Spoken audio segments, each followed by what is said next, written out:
À moi, sauf que moi c'était le contraire. Parce que moi je n'avais pas fait la volonté de Dieu. Moi j'ai fini l'école comme ingénieur. Oui. Mais je ne trouvais pas le travail. J'ai fait 2 ans. J'étais obligée de faire des petits boulots, des choses comme ça. Puis au bout de 2 ans, on m'avait présenté à quelqu'un qui lui travaillait. Bon, lui était dans le génie, mais dans la construction. D'accord. Bon, qui pouvait potentiellement m'aider, mais quand il a vu mon CV, il m'a dit, bon, c'est génie électrique, mais il m'a dit, bon, ici au Canada, ils sont très, si tant que tu n'as pas travaillé dans la construction, ils disent non. Pourtant, moi je disais, mais génie électrique, c'est la même chose, c'est les mêmes concepts, c'est les mêmes, enfin, je veux dire, il n'y a pas de différence. Mais bon, et lui il me disait, écoute, tu n'as pas travaillé dans la construction, ça ne va pas passer. Moi, je te conseille de retourner aux études. Moi, il était hors de question que je retourne aux études parce que à ce moment-là, je n'avais même pas mis papier ici. J'étais encore en situation. Donc, si je retournais, j'allais être élève international, ça allait être plein de complications. Mais finalement, au bout de 2 ans, le Seigneur pourvoit d'une manière surnaturelle, incroyable. C'est-à-dire que même le gars lui-même n'en revenait pas parce que un jour, il m'appelle, il me dit, Anita, bon, j'ai rencontré quelqu'un là, envoie-moi ton CV, je vais lui donner. Bon, moi je sais pas ce que ça va donner, mais envoie ton CV. Donc là, il donne mon CV à la personne envoie mon CV à quelqu'un que lui connaît. La personne fait waouh, avec 2 ans moi aussi, où j'ai pas travaillé. De chômage. La personne fait, enfin pas chômage, mais je faisais oui, enfin 2 ans après tes études. Qui n'ont rien à voir. Tout à fait, exactement. Puis la personne fait waouh, je veux parler à cette personne. Puis là, bon, il m'a pas appelé sur le champ, je sais pas si c'était les combats, donc en tout cas je continuais de prier. Mais ils m'ont finalement appelé, ils voulaient que je fasse l'entrevue, c'était comme en fin juin, comme ça, ils voulaient que je fasse l'entrevue genre le 3 juillet. Moi ça ne m'arrangeait pas. J'ai une amie qui m'a dit, c'est Sonia qui m'a dit, prie pour changer la date. Là, j'ai prié, on a prié ensemble pour que le Seigneur change la date. Elle m'a dit, tu veux quelle date? Je dis, je veux la semaine du 14 juillet. Elle dit, bon, on va demander ça au Seigneur. D'accord. On a demandé ça au Seigneur. Et peut-être 2 jours après qu'on ait prié, la compagnie m'appelle. Oh, madame, on s'excuse vraiment, ça ne pourra plus être dans la semaine du 3 juillet, mais ce sera la semaine du 14 juillet. Et on est vraiment désolé de tout ça. Je dis, ah non. En tout cas, je me suis préparée pour cette entrevue, mais quand je suis arrivée, le stress était énorme. Oui, la pression. Je stressais tellement que mon ventre a commencé à me faire mal, mon corps a commencé à réagir bizarrement, je transpirais, je saignais, mon corps raidit, en tout cas. Et là, quand je suis partie, j'ai même tout oublié. Ce que j'avais, et puis là je me rends compte que les choses que j'avais même révisées pour cette entrevue, c'était les projets. Parce qu'en général, ils ne vont pas t'interviewer sur des projets que tu as fait il y a 10 ans, mais ce sera souvent sur les trucs qui sont plus récents. Oui, tout à fait. Et je n'avais même pas revu les choses récentes. J'étais allée revoir les vieilles choses. Après, mon internet, en tout cas, il y a eu tout un tas de choses. Je n'ai pas pu me préparer. Convenablement. Alors, à un moment, je me suis dit, mais j'en ai marre. C'est quoi cette peur-là, j'en ai marre. J'ai dit, je m'en fous. S'ils veulent, ils ne me donnent pas le travail, je m'en fous. C'est quoi cette histoire? Peu importe ce qui arrive. Et là, celui qui m'avait connecté, il m'appelle, il me dit, écoute Anita, bon, c'est pas qu'on va te donner le travail, c'est juste que il faut être content que tu as eu l'entrevue, c'est tout. Donc moi, ils sont seulement contents, et puis c'est tout. J'ai dit, ok. Donc là, j'arrive à l'entrevue. Moi-même, mes réponses, honnêtement, quand il me posait les réponses, je ne connaissais même pas je cherche la réponse. Ce qui vient dans ma tête, je dis, ils éclatent tous de rire. Je ne comprenais rien. Pourtant, je disais rien de spécial. Genre, je crois qu'on m'a demandé une question comme comment est-ce que vous pouvez faire face au défi, un truc comme ça là. Moi, j'ai dit, il faut diviser le royaume pour mieux le conquérir. C'est des choses. Mais eux, ils sont partis à rire. À la fin, tous ceux qui étaient, tous mes superviseurs étaient là, enfin ceux qui allaient être mes superviseurs, puis la dame des ressources humaines. À la fin, les superviseurs sont venus me saluer en faisant la révérence. Et en me disant merci pour l'entrevue que j'étais étonnée. J'ai dit, gloire à Dieu. Ça c'est la main du Seigneur. Et là, après, la dame des ressources humaines sort. Bon, on me dit, je devais prendre un examen, je n'étais pas au courant de ça. Mais le Seigneur m'a inspiré. Donc, je prends l'examen. Et puis, la dame des ressources humaines arrive en courant. Elle me dit, ah, je comprends pas ce qui se passe. Il y a quelque chose qui se passe. Je dis quoi? Elle me dit, le PDG de la compagnie voulait me rencontrer. Wow. Il ne pouvait pas me voir parce qu'ils avaient une réunion importante. Et c'est une réunion où normalement les employés ne partent pas. Parce que c'est là où ils discutent des trucs de la boîte. Donc c'est vraiment les hauts directeurs. Ils font venir, parce qu'ils sont partout dans le monde, ils font venir les directeurs de chaque coin là et puis ils se retrouvent là-bas. Là elle me dit, je ne comprends pas, mais ils veulent que tu partes là-bas. Ah. Et ben bon, moi je ne réalisais pas. Elle dit, écoutez, on n'a jamais vu ça. On n'a jamais vu un truc comme ça. Je ne sais pas ce qui se passe. Pendant qu'elle est en train de parler, la vice-présidente arrive. Elle se présente à moi. Elle dit, madame, c'est moi qui vous accompagne. La vice-présidente. Wow. Ils vont te rendre folle là. Waouh. Elle me prend en train de marcher. Elle me présente, voici le directeur de la Chine. Voici le directeur de... Je sais pas quoi. Voici le directeur. J'étais même gênée. J'ai dit, moi. Zéro expérience. Moi, je venais de sortir de l'université. Enfin, 2 ans par plus de temps. Et j'étais comme, je savais même pas comment parler avec eux. Parce que j'avais même peur de dire quelque chose de bête. Donc, il fallait que je dise, oui. On allait dans sa voiture personnelle. Wow. Puis on arrive là où, à l'hôtel, là où ils faisaient leur réunion. Là, j'entre et puis, bon, le PDG évidemment assis devant. Avec tous les gros directeurs importants, là, les gens sont derrière. Puis moi, je reste derrière. Et la vice-présidente vient me souffler à l'oreille. Elle me dit, va devant. Je dis, non, mais comment je vais aller? Oh là là! Et puis quelqu'un est en train de présenter. Je dis, non, je ne veux pas déranger les gens. Elle me dit, je te dis, va devant. Je dis, non, c'est correct, je peux rester. Elle me pousse. Là, elle m'a poussé. Je me retrouve au milieu, tout le monde me regarde, ben, je ne peux qu'avancer. Aïe. J'étais gênée. Et pendant que j'avance, le PDG me voit, il me sourit, il soulève, il tire la chaise à côté de lui, il me dit, assieds-toi. Waouh. Là, je m'assois, puis il me dit, est-ce que tu réalises la chance que tu as? Est-ce que tu sais que c'est pas n'importe qui vient ici? Tu réalises la chance que tu as? Moi, je le regardais souvent comme ça. Wow. On allait prendre un café ensemble. Ça, c'est la grâce de Dieu. Une entrevue qui devait être 1 heure, j'ai fait tout l'après-midi avec eux. Wow. C'est comme ça que j'ai eu cet emploi. Donc c'était vraiment le Seigneur. Puis je me retrouve, c'était le domaine que je voulais, le projet que je voulais, c'était tout ce que je voulais. Gloire à Dieu. Sauf que moi, quand j'ai commencé le travail, j'ai laissé Dieu derrière. Parce que maintenant que je suis devenue, ben, je voulais plaire à mes patrons en fait. Et je commençais à te donner pour le travail. Je me suis tellement donnée pour le travail, je priais plus. Ouais, tu as commencé à faire par toi-même. C'est ça, parce que je me disais, non, j'ai pas. Même ma tante m'appelait, elle me dit, hey, Anita, dimanche, est-ce que tu as au moins passé le temps avec le Seigneur? Non, j'ai pas le temps, j'ai des dates limites, à respecter, tout ça là. Et je suis allée comme ça. Le premier projet que j'ai fait était fantastique. Le client a adoré. Il a envoyé même un email au PDG pour dire que mon travail était excellent. En tout cas, dans la boîte, on me louait seulement. Puis là, le deuxième projet arrive. Mais un matin, je me lève. Je dis, bon, ça fait quand même longtemps que je n'ai pas prié. Au matin, quand même, on va prier. Oh là là là. Là, il était 4 h du matin, je me rappelle. Et là, je me mets à genoux à côté de mon lit. Je voulais commencer à prier, j'entends une voix, je n'ai jamais entendu une voix aussi claire. J'entends une voix qui me dit, le travail est devenu ton Dieu, tu m'as délaissé. Là j'ai eu peur, j'ai jamais entendu. Enfin, c'était pas vraiment audible. C'est une voix que j'ai entendue dans mon cœur, mais c'était fort. C'était clair.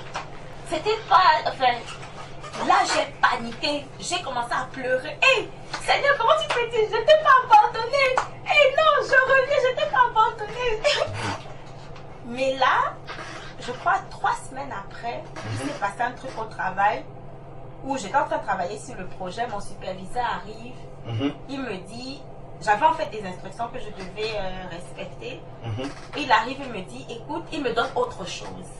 Et là, je lui dis, mais je ne peux pas faire ça parce que tu sais que je suis en train de travailler sur un sur un projet, on est même déjà en retard. Le grand patron attend que je lui donne des résultats. Si je fais ce que tu me dis de faire, ça va prendre plus de temps. Il me dit, je te dis, fais-le. Bon, comme tu es quand même le superviseur, on va faire ce que tu dis. Je fais ce qu'il dit. En plus, cette semaine a été terrible parce que je suis tombée malade. J'avais mal au ventre. Je suis même allée chez la pharmacienne pour prendre les médicaments. Quand elle m'a dit, toi, il faut que tu restes à la maison parce que quand elle me voyait, mais je voulais tellement plaire au patron. Je suis restée un jour à la maison, le lendemain, j'étais au travail, le ventre me faisait, moi je suis là, mais je suis en train de travailler. Oh là là. La semaine d'après, à la réunion où on fait les progrès, enfin, on discute du progrès et tout, j'arrive, je dis, bon, voilà ce que j'ai fait pendant la semaine et tout. Et là, mon superviseur me regarde et me dit, je t'ai jamais demandé de faire ça. Et là, je lui dis, le superviseur? Oui. Celui qui t'avait... Celui qui est venu. Mais j'ai dit, mais tu es venu à mon bureau. Tu m'as dit, moi, je t'ai même dit que ça ne vaut pas la peine de faire ça parce que déjà, moi, je savais que ça ne va nous mener nulle part. Nulle part. Ça allait prendre du temps. Il dit, non, moi, je t'ai jamais demandé de faire ça. Je ne pouvais pas te demander de faire ça. Wow. Là, c'était terminé parce que c'est devenu sa parole contre ma parole. J'avais aucune preuve. Et sur ça, il m'a envoyé. J'ai perdu mon emploi. L'emploi que le Seigneur m'avait donné, même le gars qui m'avait connecté, il est catholique. Quand je lui ai dit que j'ai eu le travail et je lui ai raconté, il m'a dit, Dieu est vivant. Aujourd'hui même, je pars à l'église. Donc les gens étaient, vraiment c'était Dieu qui m'avait donné, mais 6 mois après, j'ai perdu ce travail. 6 mois seulement. Et là, je suis restée, je me suis dit, waouh. Et depuis, ça va bientôt faire 2 ans, je n'ai pas trouvé un autre. Ce témoignage, ça fait 2 ans. Oui, ça fait 2 ans. Et depuis, je n'ai pas trouvé notre emploi. Le Seigneur nous enseigne beaucoup de choses. Mais je priais plus. Et je me rappelle, j'ai une tante qui est venue du Cameroun. Je suis allée la saluer. On parlait, elle connaît le Seigneur, on parlait. À la fin, quand je rentrais, elle me dit, je sais que tu as perdu ton emploi, j'ai rien dit. Elle me dit, mais tu sais, il fallait que le Seigneur reprenne ça parce que tu perdais la foi. Et si le Seigneur t'avait laissé, tu allais perdre ton salut. Le Seigneur a préféré prendre l'emploi. Et elle me dit, mais c'est le jour où tu comprendras la leçon que tu trouveras le travail. Amen. Ça c'est vrai. Tout à fait. Amen. Elle m'a appelé il y a quelques mois. Elle me dit, tu as déjà trouvé le travail. J'ai dit, non. Elle dit, non, tu n'as pas encore compris la leçon. Ça c'est vrai. Amen. Ça c'est vrai. Et ça nous renvoie justement à l'épreuve. Quand le Seigneur nous soumet à une épreuve, c'est pour nous faire comprendre quelque chose. Et dès qu'on a compris la leçon, on passe directement à autre chose. Ton témoignage est vraiment très fort, très édifiant et nous montre vraiment que le Seigneur permet des choses dans nos vies, souvent aussi pour nous tester. Le Seigneur peut te donner quelque chose que tu lui demandes, mais pour te révéler comment ton cœur est. Pour te révéler que ton cœur ne l'a pas encore mis à la première place. Pour te révéler que ton cœur peut encore se satisfaire des choses de ce monde-ci. Mais quand le Seigneur voit que tu es déjà détaché de cela, là maintenant, il peut te donner des bénédictions sachant que ça ne va pas te faire tomber. Mais s'il voit que là, ça va te faire tomber, c'est lui-même, par amour pour toi, qui enlève cela pour que tu ne te perdes pas. Parce que, comme le Seigneur nous dit, à quoi sert-il à un homme de gagner ce monde s'il venait à perdre son âme? Donc le Seigneur, par amour pour nous, voit toujours à l'échelle de l'éternité. Et il voit, si ce que tu as là maintenant va te nuire pour l'éternité, il préfère t'enlever ça. Même si ça va faire souffrir ta chair. Le Seigneur, par amour pour toi, il préfère que ta chair souffre, mais que l'esprit, l'âme soit sauvée à la fin. Donc, vraiment, si tu as compris,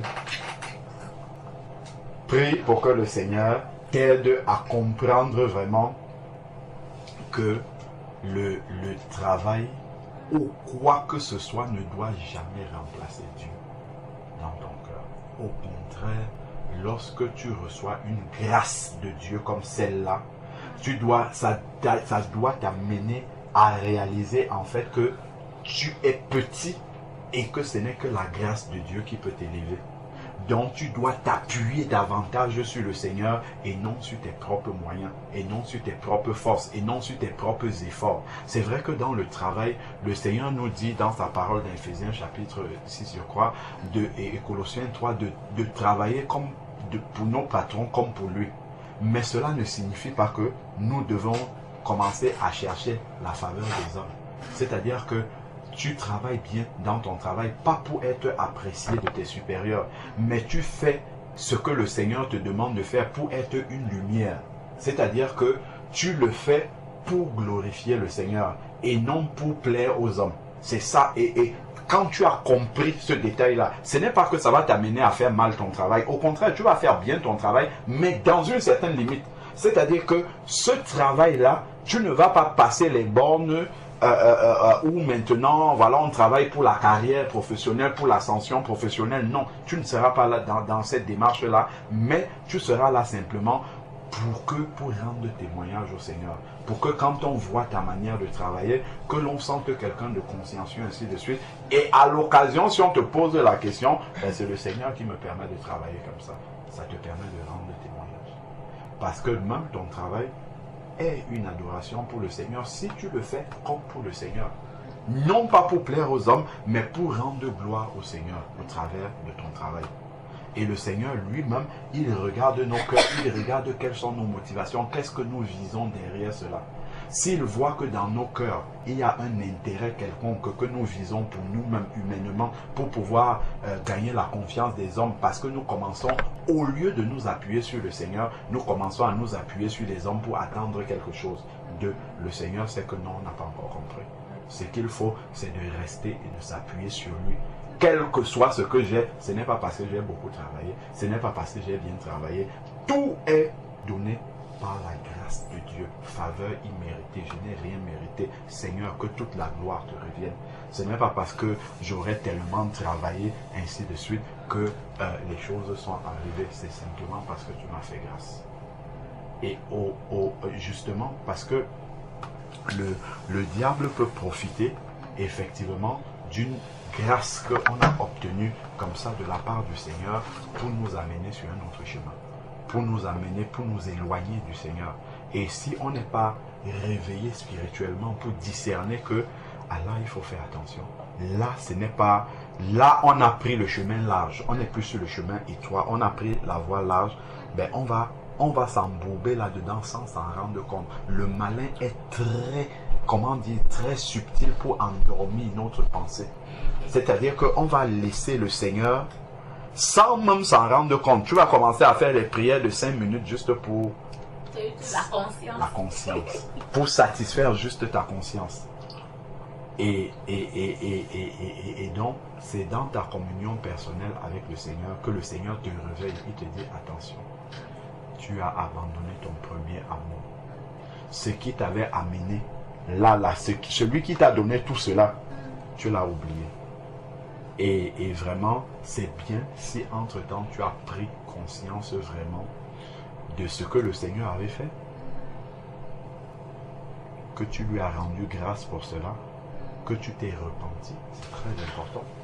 La repentance, de confesser au Seigneur que Seigneur, je te demande pardon parce que tu as fait de grandes choses dans ma vie et mon cœur s'est éloigné, mon cœur s'est détaché de toi. Je te demande vraiment pardon. Seigneur, viens à mon secours, aide-moi à davantage être être centré sur toi, que rien dans cette vie-ci ne vienne encore me faire m'éloigner de toi, ne vienne éloigner mon cœur de toi. Et là, la première chose, c'est d'abord la repentance.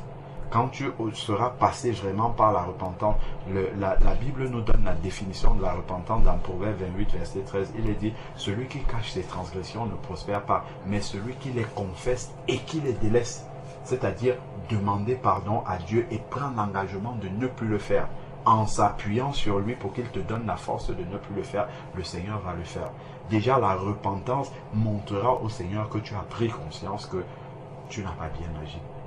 Qu'il y a quelque chose qui t'a manqué.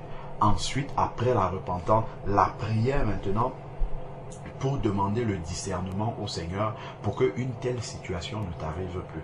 Que si jamais le Seigneur permette une grâce dans ta vie encore, que cette grâce-là te rapproche plutôt de Dieu, te fait réaliser plutôt la présence de Dieu dans ta vie au quotidien et te remplisse de reconnaissance pour le Seigneur. Que ce témoignage-là, au lieu que tu ailles t'enliser dans le travail comme ça, te donne plutôt de témoigner ça aux gens pour que ça attire les âmes au Seigneur. Parce que quand le Seigneur fait une telle chose dans la vie de quelqu'un, c'est pour qu'il témoigne, pour amener les âmes, en fait.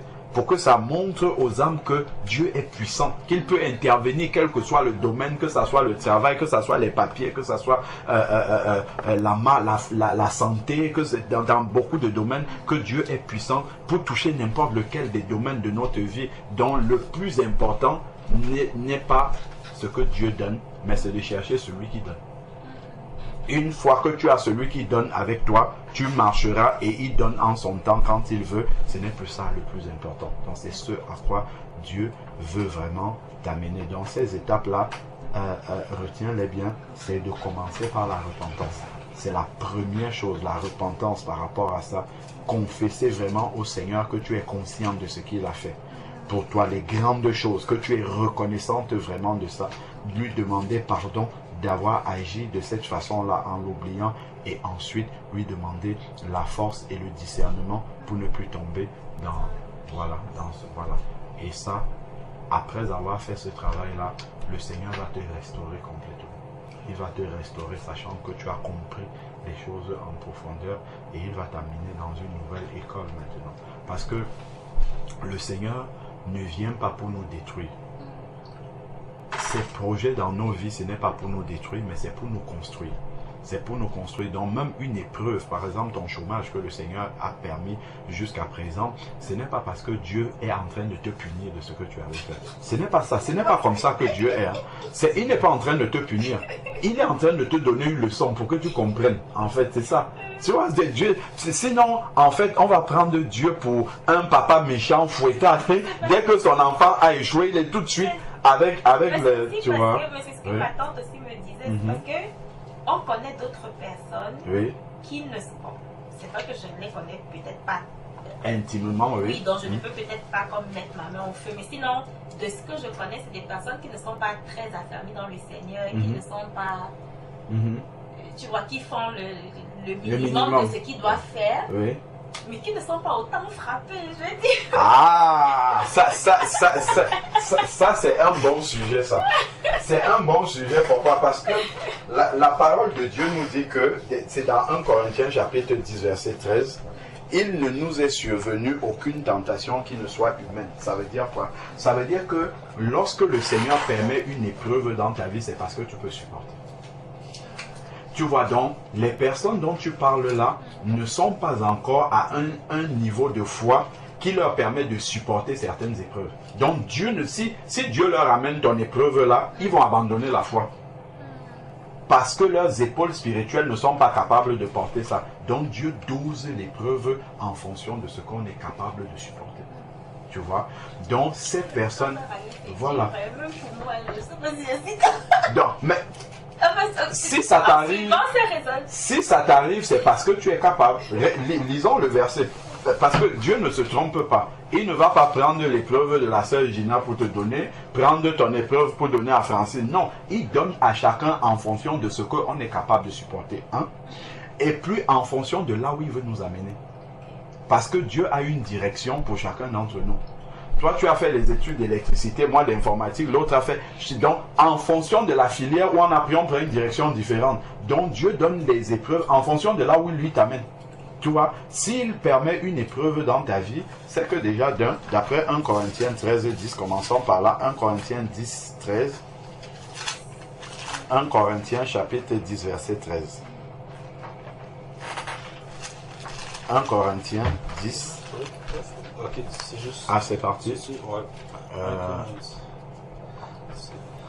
Voilà, c'est ça. 1 Corinthiens ici. Okay. Je suis dans Corinthiens, c'est ça. 1 Corinthiens 10 et 13. C'est cool. C'est comme reparti, c'est ça. C'est reparti. Ok, ça marche. Dans 1 Corinthiens chapitre 10, verset 13.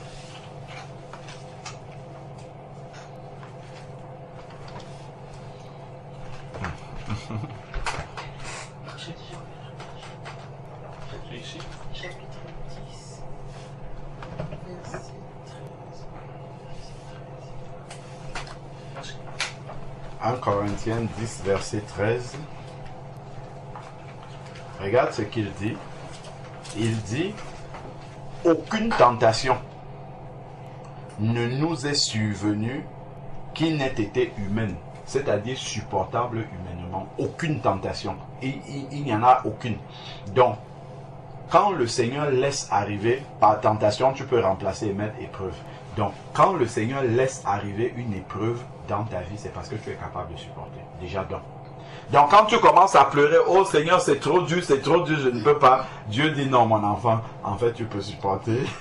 Tu es en train de pleurer, tu as peur parce que tu ne veux pas que je fasse le travail, mais tu es capable de supporter.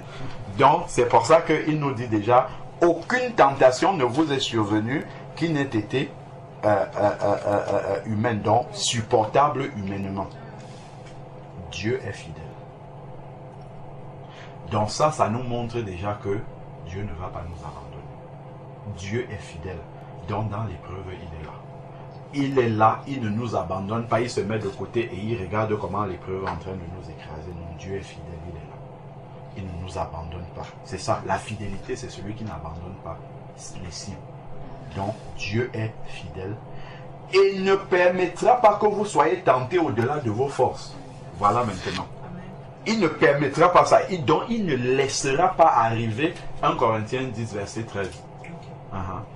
Il ne permettra pas qu'une épreuve arrive qui soit au-delà de tes forces. Et avant de nous dire ça, on nous a dit que Dieu est fidèle. Comme nous dit Nombre chapitre 23, verset 19, Dieu n'est pas un homme pour mentir, ni le Fils de l'homme pour se repentir. Ce qu'il dit, c'est ce qu'il accomplit. Donc, il est fidèle pour veiller à ce que tu n'aies aucune tentation qui soit au-delà de tes forces.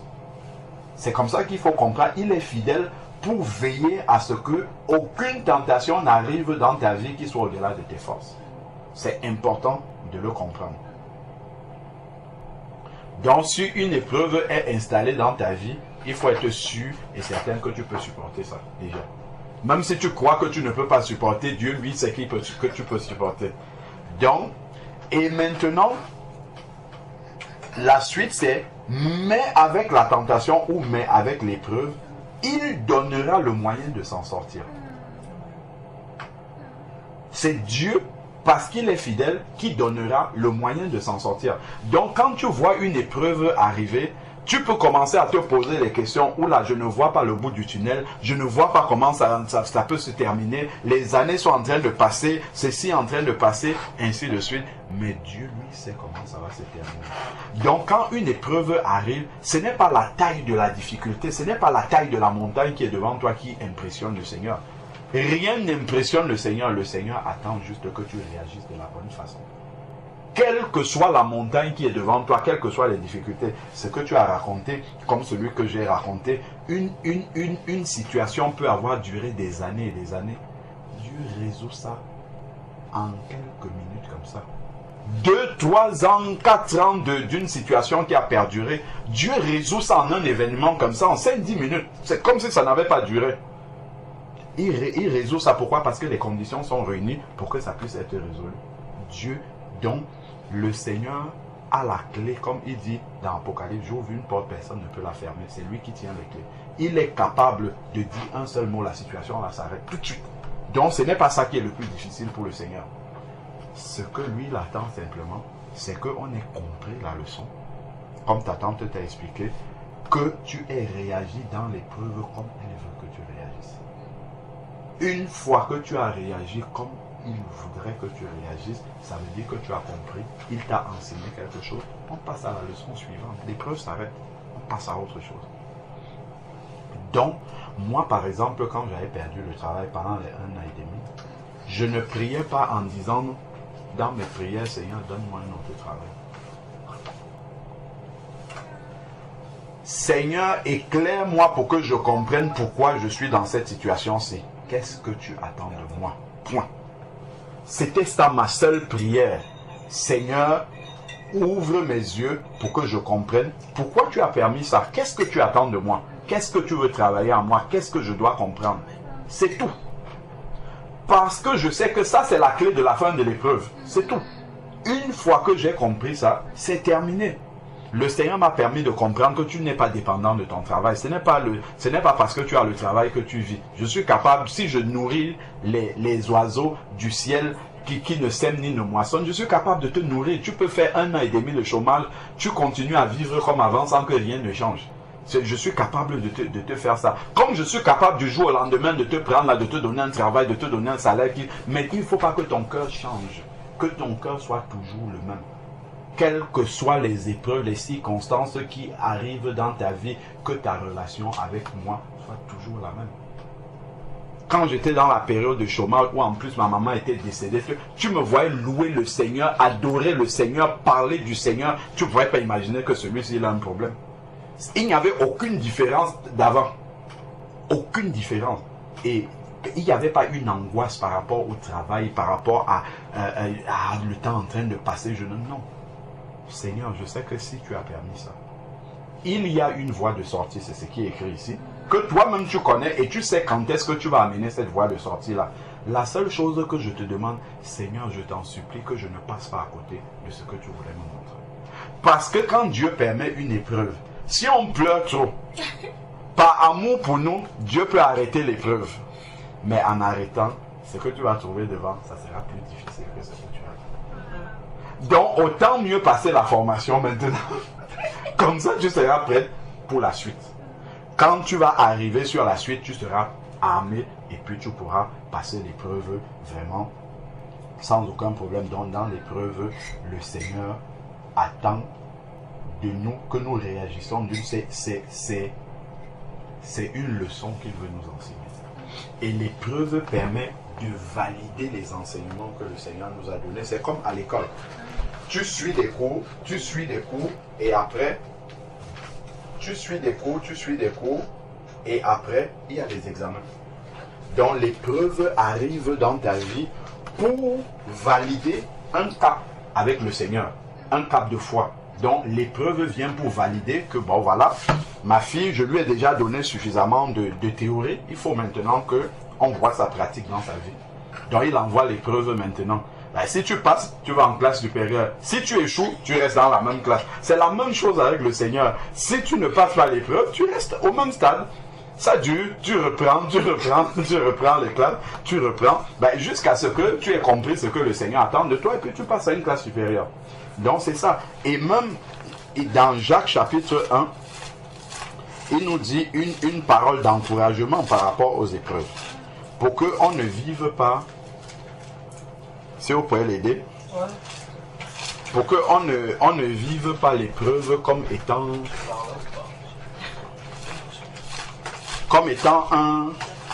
Jacques c'est après Hébreu. Hébreu c'est vers la fin là-bas.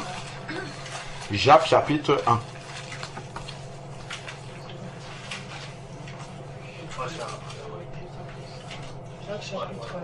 Oui. Et Jacques chapitre 1, verset 2. Il parle des épreuves et des tentations. Jacques chapitre 1, verset 2, il dit, mes frères, considérez comme un sujet de joie complète diverses épreuves. On doit être dans la joie quand on a les épreuves. Amen. Sauf que ce n'est pas une joie charnelle. Ce n'est pas la chair qui... La chair a horreur et a peur des épreuves. Mais c'est l'esprit qui se réjouit. Pourquoi? Parce que l'épreuve vient pour faire un travail spirituel dans ta vie. L'épreuve vient pour te faire passer un cap dans la foi avec le Seigneur. Et c'est ça qui te réjouit. Parce que tu sais qu'au travers de l'épreuve, tu vas grandir spirituellement. C'est ça qui t'encourage. Donc même si dans la chair, il y a la difficulté qui est là, mais ton esprit, ta foi se réjouit parce que tu sais qu'après cette épreuve-là, tu vas passer à un autre niveau avec le Seigneur. Donc il dit comme un sujet de joie complète les diverses épreuves que vous pouvez rencontrer. Voilà maintenant ce qui est un sujet d'encouragement, sachant que la mise à l'épreuve de votre foi produit la patience. Donc la foi qui est éprouvée va produire un fruit de l'esprit qui est la patience. Donc je vais gagner plus de patience. Parce que j'ai attendu dans l'épreuve le secours de l'Éternel. J'ai appris à attendre le secours de l'Éternel. Donc, ici, il dit, sachant que la mise à l'épreuve de votre foi produit la patience. Donc ça va me faire grandir dans la manifestation du fruit de l'esprit ici qui est la patience.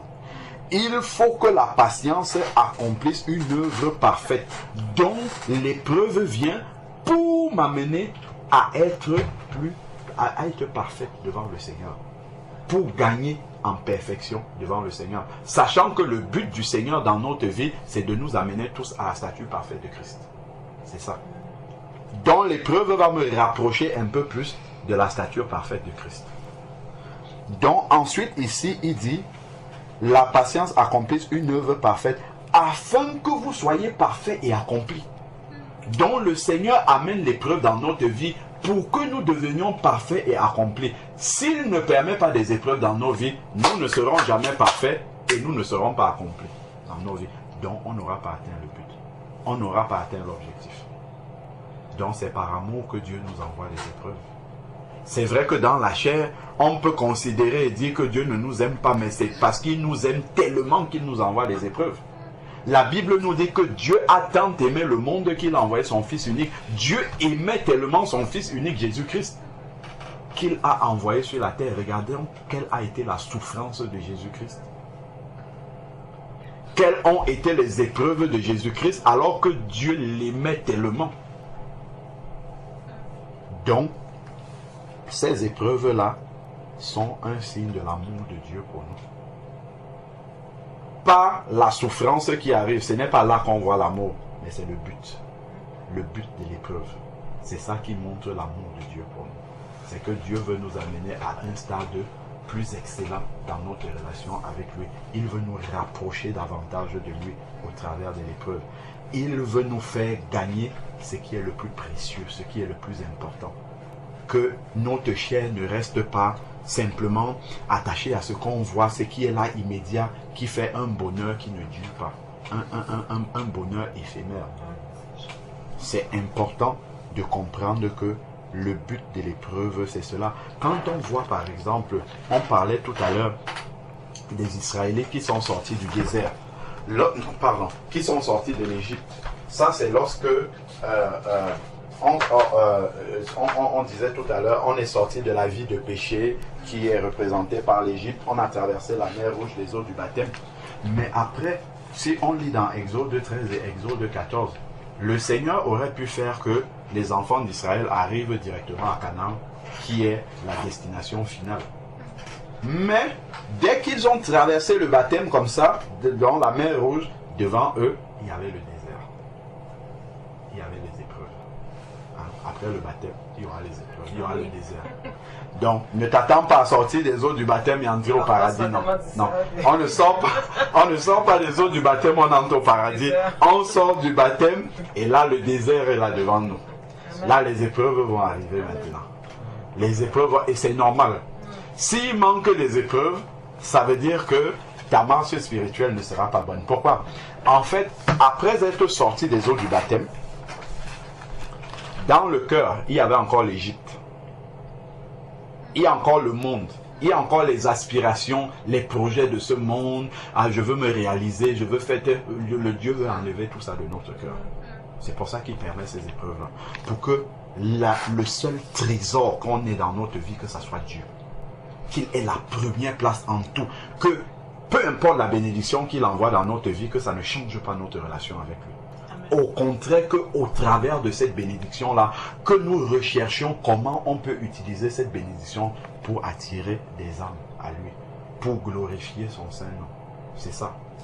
Donc, le Seigneur, on nous dit qu'il y avait un autre chemin par lequel il pouvait passer pour atteindre Canaan, mais il les a fait passer par le chemin du désert. Dans le désert, il n'y a que le ciel et le sable à perte de vue. On ne voit plus des choses. Donc il faut compter uniquement sur Dieu dans le désert. C'est la seule chose. Ce n'est que sur Dieu. Il n'y a pas un supermarché là-bas. Il n'y a pas un fast-food. Tu ne vas pas entrer faire péter. Il n'y a que le ciel et Dieu dans le désert. Il n'y a même pas un arbre où s'il fait chaud, tu peux aller. Non, non. Même si tu as chaud, tu dois compter sur Dieu. Si tu as soif, il n'y a pas un coup d'eau, tu dois compter sur Dieu. Donc tu es totalement dépendant de Dieu dans le désert.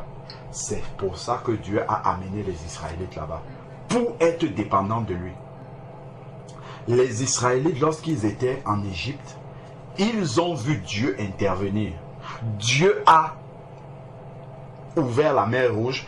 Il y a eu beaucoup de miracles. Il a changé l'eau du Nil en sang. C'était du sang. Après, il a remis en eau normale.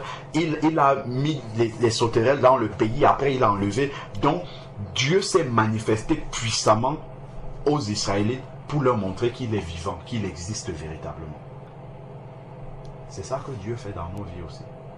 Quand tu viens de te convertir, à peine tu as prié, Dieu a déjà exaucé. Il te montre qu'il est puissant. Il manifeste des choses puissantes dans ta vie. Mais au fur et à mesure que tu avances avec le Seigneur, il t'amène dans une classe supérieure. Tu commences à prier, tu ne vois pas l'exaucement arriver. C'est là où la foi commence. La foi commence quand Dieu n'exauce pas.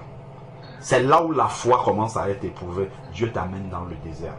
Là où maintenant, c'est sa parole que tu dois confesser. Tu dois simplement dire Dieu a dit, comme c'est vrai dans sa parole. Même si je ne vois pas, même si je n'entends pas, comme Dieu a dit, c'est vrai, je prends ça dans mon cœur.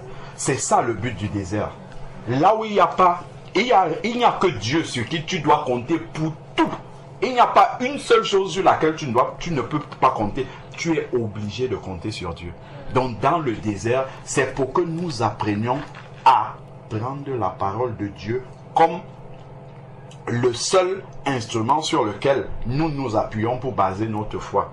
Dieu a dit, je vous nourrirai tous les jours. Si je nourris les oiseaux du ciel qui ne sèment ni ne moissonnent, à plus forte raison vous que j'ai créé. Comme Dieu a dit ça, même si mon frigo est vide, je sais qu'aujourd'hui je vais manger parce que c'est Dieu qui a dit. Même si je ne vois pas, même si je n'entends pas, même si je n'ai pas l'idée de comment l'épreuve dans laquelle je suis va se terminer, je sais que Dieu lui connaît la suite du chemin. C'est ce qu'on partageait vendredi là-dessus. Le Seigneur est le bon berger. Le berger a des brebis comme ça dans son troupeau. Est-ce que les brebis qui sont là savent où elles sont en train d'aller? Non! Elles ne savent pas quelle est l'issue. Mais elles font confiance au berger qui est là, qui les conduit. Le Seigneur, l'Éternel est mon berger, je ne manquerai de rien. Si le Seigneur est en train de me conduire, je lui fais confiance quant à la destination de là où nous sommes en train d'aller. Je ne commence pas à me lamenter, à m'inquiéter de là où nous sommes en train d'aller. Pourquoi? Parce que je sais que c'est le bon berger qui est en train de me conduire dans la destination où nous sommes en train d'aller. Lui, il la connaît et il sait qu'elle est la bonne. Je dois lui faire confiance. Donc, la seule chose que je dois rechercher, c'est de rester dans le rang des brebis. D'être toujours sous la protection du bon berger, c'est-à-dire de demeurer dans l'obéissance au Seigneur. C'est tout ce que j'ai à rechercher. La suite, c'est lui qui connaît là où nous sommes en train d'aller. Si je suis parmi les brebis, il me conduit. Et je vais arriver jusqu'au bout. Donc, le Seigneur a conduit les Israélites comme ça dans le désert pour qu'ils apprennent à obéir uniquement par la parole de Dieu. Dieu a dit, donc c'est la vérité. Le Seigneur nous amène aussi dans ce type de circonstances. Tu vas prier, tu vas jeûner, tu vas demander des choses au Seigneur, ça n'arrive pas. Ce n'est pas parce que Dieu n'a pas entendu. Dieu, il a bien entendu, mais il faut qu'il travaille en toi la patience et la foi surtout. Amen. La foi, il faut que quand tu lis simplement une promesse du Seigneur, tu dis oui Seigneur, tes promesses sont oui et amen, même si je ne vois pas encore. Même si je suis dans la tombe aujourd'hui, parce que les épreuves m'ont écrasé, je sais qu'il y aura un troisième jour, le jour de la résurrection pour moi. Amen. La fin de l'épreuve va arriver un jour, parce que toi Seigneur, tu sais à quel moment mon troisième jour doit arriver. Il y aura un troisième jour. Le plus important, c'est de demeurer dans l'obéissance, dans ma connexion avec le Seigneur, de faire ce que Dieu attend de moi. Le reste, tu le fais. Tu l'amèneras en son temps. Les Israélites ont commencé à murmurer dans le désert. Ah, pourquoi tu nous as amenés dans ce désert, disait-il à Moïse. Ah, pourquoi nous on était bien en Égypte là-bas. Donc là, ils ont commencé à manifester que l'Égypte était encore dans leur cœur. Donc nous aussi, nous avons encore des choses que nous aimons dans ce monde. Les projets que nous avons, tout ça, le Seigneur veut enlever tout ça dans nos cœurs pour que nous devenions dépendants de lui totalement. Seigneur, qu'est-ce que tu attends de moi maintenant? Quelle est la suite de ma vie maintenant? Un jeune garçon ou une jeune fille peut être là et croire que la suite de sa vie c'est le mariage maintenant. Pourtant ce n'est pas ça qui est la priorité de Dieu dans sa vie. Peut-être que ce n'est pas le mariage. Dieu a des choses. Ça se trouve, tu te maries aujourd'hui, dans une semaine tu auras divorcé. Parce que tu n'es pas prête à supporter. Tu n'es pas prête à tenir ta place d'épouse dans ton foyer maintenant. Si Dieu te donne le mariage à l'instant, si dans une semaine tu auras divorcé, Dieu ne te donne pas ça. Parce que ça va te détruire. Dieu peut te donner maintenant. Il te donne un conjoint maintenant, les palabres, tu n'as plus le temps de prier, ou tu n'as même plus les dispositions de cœur pour prier. Dieu ne va pas amener ça dans ta vie maintenant. Donc Dieu fait chaque chose bonne en son temps. Le calendrier de Dieu est le meilleur, il faut l'attendre. C'est là où les Israélites ont commencé à murmurer. Donc tous nos projets personnels, toutes nos ambitions, la manière dont on se voit, on se projette dans la vie, Dieu veut que nous ramenions ça à ses pieds et que nous laissions que lui-même il donne une direction. Tant qu'on n'a pas encore compris ça, Dieu va nous éprouver. Il va travailler nos vies bien, nous travailler pour nous briser complètement, pour que nous devenions dépendant totalement de lui comme dans le désert. Même Jésus, la Bible dit dans Jean 14 verset 6 que Jésus est le chemin, la vérité et la vie. Donc le chemin que Jésus est venu tracer, c'est le même par lequel nous allons passer. Ma soeur qui va passer dans les eaux du baptême, la même chose. Quand Jésus est sorti de l'eau du baptême par Jean-Baptiste, il n'est pas allé prêcher, il est allé au désert. Amen. C'est le chemin incontournable pour les enfants de Dieu. Notre place est au désert. Amen. Jésus qui est le modèle, il est parti d'abord au désert. Il est resté là-bas. Après. Il n'est pas allé rester là-bas pour faire un bronzage. Non, non, pas du tout. Il est allé là-bas pour être éprouvé. La Bible dit qu'il était là-bas. Le diable était là. Les bêtes sauvages étaient là. Donc toutes les tentatives pour éprouver. Si lui, il est notre modèle et qu'il est passé là-bas, Dieu ne va pas nous épargner. Si Dieu nous épargne le désert, c'est qu'il ne nous aime pas comme il a aimé Jésus-Christ. Hein? Mais Dieu nous aime comme il a aimé Jésus-Christ. Donc il va nous amener dans le désert pour enlever tout ce qui est charnel, tout ce qui est humain, tout ce qui est moi. Pour enlever le moi en nous, pour tuer le moi. Une fois qu'on sera brisé complètement, la Bible dit que Jésus est entré dans le désert rempli du Saint-Esprit. Il est ressorti revêtu de la puissance du Saint-Esprit. Donc au travers des épreuves par lesquelles nous passons dans le désert, Dieu nous forme. Il nous construit, il nous bâtit pour que nous puissions être utilisables entre ses mains. Quand tu es sorti, grandi d'une épreuve et que tu as compris ce que Dieu voulait faire, voulait t'enseigner dans l'épreuve, tu deviens utile entre ses mains. Tu peux maintenant, il va envoyer des personnes qui passent par la même épreuve. Tu pourras les fortifier. Aujourd'hui, si un enfant de Dieu passe par le chômage, tu es capable de lui parler parce que tu sais de quoi tu parles. C'est pas quelque chose que tu vas dire les versets de la Bible. Non, tu vas lui parler du vécu.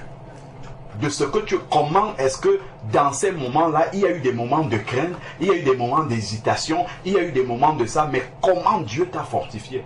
Comment Dieu t'a donné de pouvoir demeurer dans la foi accroché? Quand tu vas lui parler de ça, ton témoignage sera puissant parce que tu as vécu ça.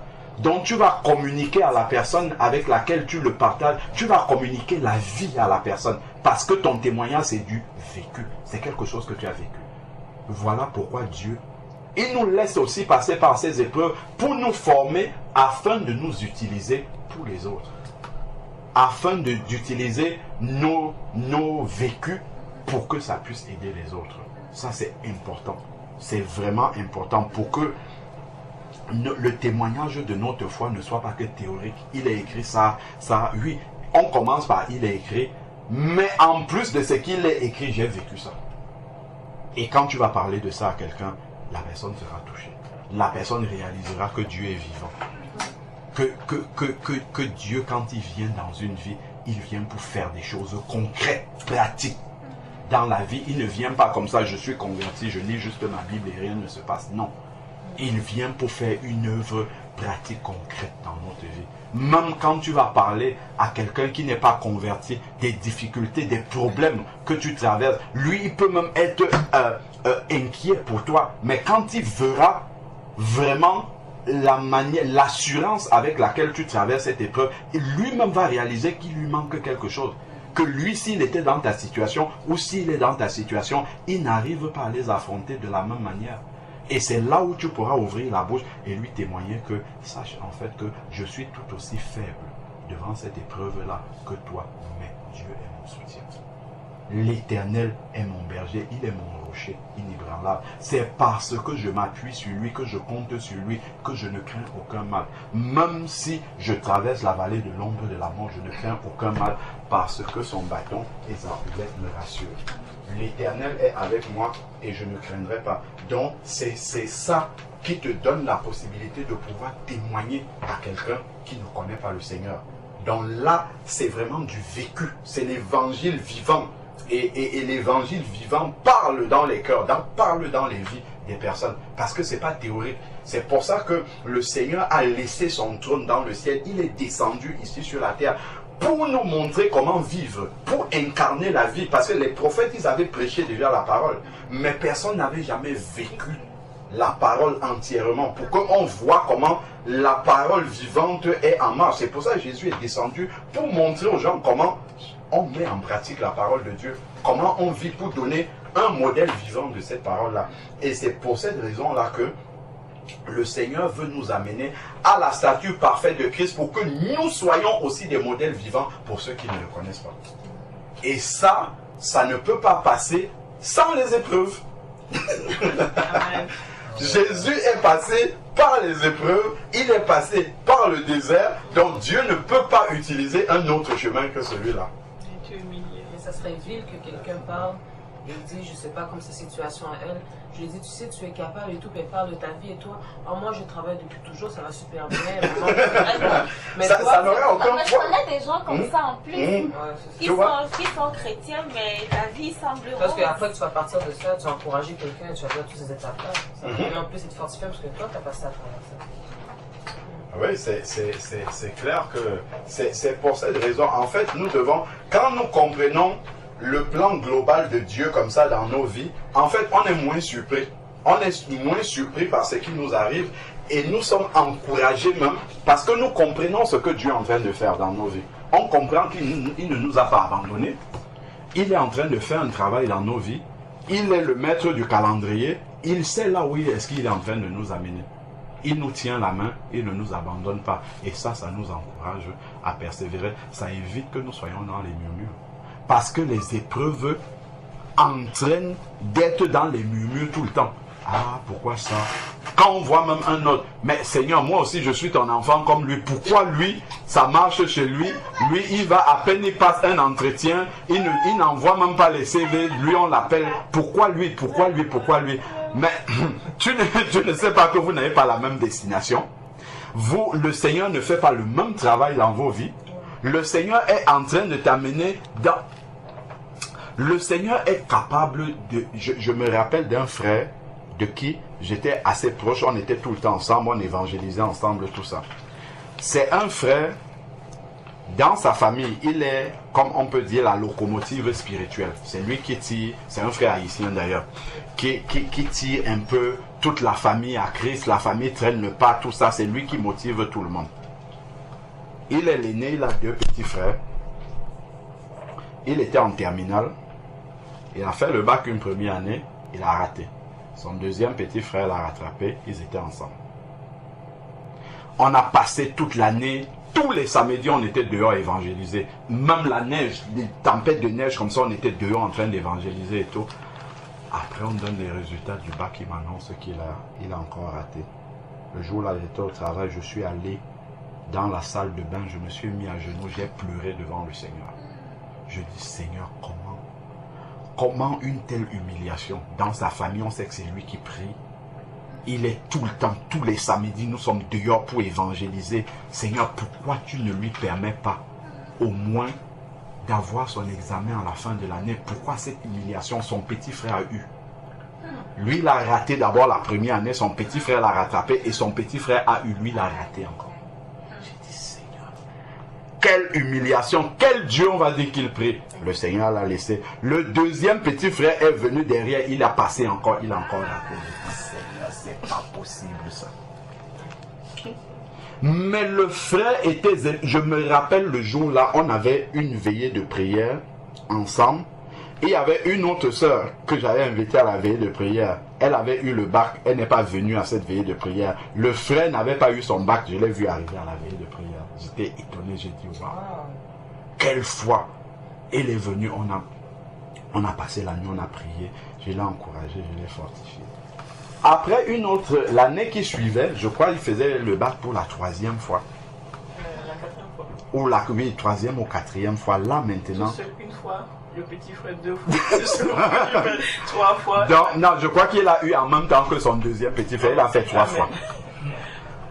Donc il va maintenant au baccalauréat avec son 3e petit frère. Et là, il va avoir son baccalauréat. J'ai dit gloire au Seigneur. Merci Seigneur. Quand le frère a son baccalauréat comme ça, il va dans un service d'orientation là. Et on lui dit, oui, il y a une nouvelle filière qui vient d'être ouverte. Là, c'est les énergies renouvelables et tout ça. Okay. Et c'est en partenariat avec le conseil général et tout ça. Il est parti passer l'entrevue devant 3 personnes. Tout de suite, on l'a pris. C'est le conseil général. Il devient salarié du conseil général et il va à l'université en même temps. Donc, il est passé de son bac comme ça, paf, il est devenu salarié. Ses frères qui l'ont dépassé sont encore étudiants, dépendent de maman. Lui, c'est terminé. Il est déjà payé par le gouvernement. Donc, en 2-3 ans comme ça, il a fini sa licence. Il avait déjà du travail. Donc, il a continué à travailler. Ils lui ont même demandé d'introduire le dossier de naturalisation. On lui a donné la nationalité et tout.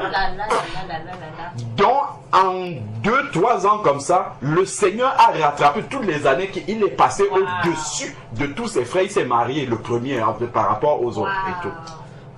C'est vraiment pour dire que le Seigneur, c'est pas une question de temps. C'est pas une question d'horloge. Le Seigneur est capable de prendre une situation où on va dire celui-ci c'est un vaurien. On ne voit rien dans sa vie. C'est même quel Dieu que tu pries. Mais quand Dieu se lève dans ta vie, mais les gens sont étonnés de ce que Dieu va faire.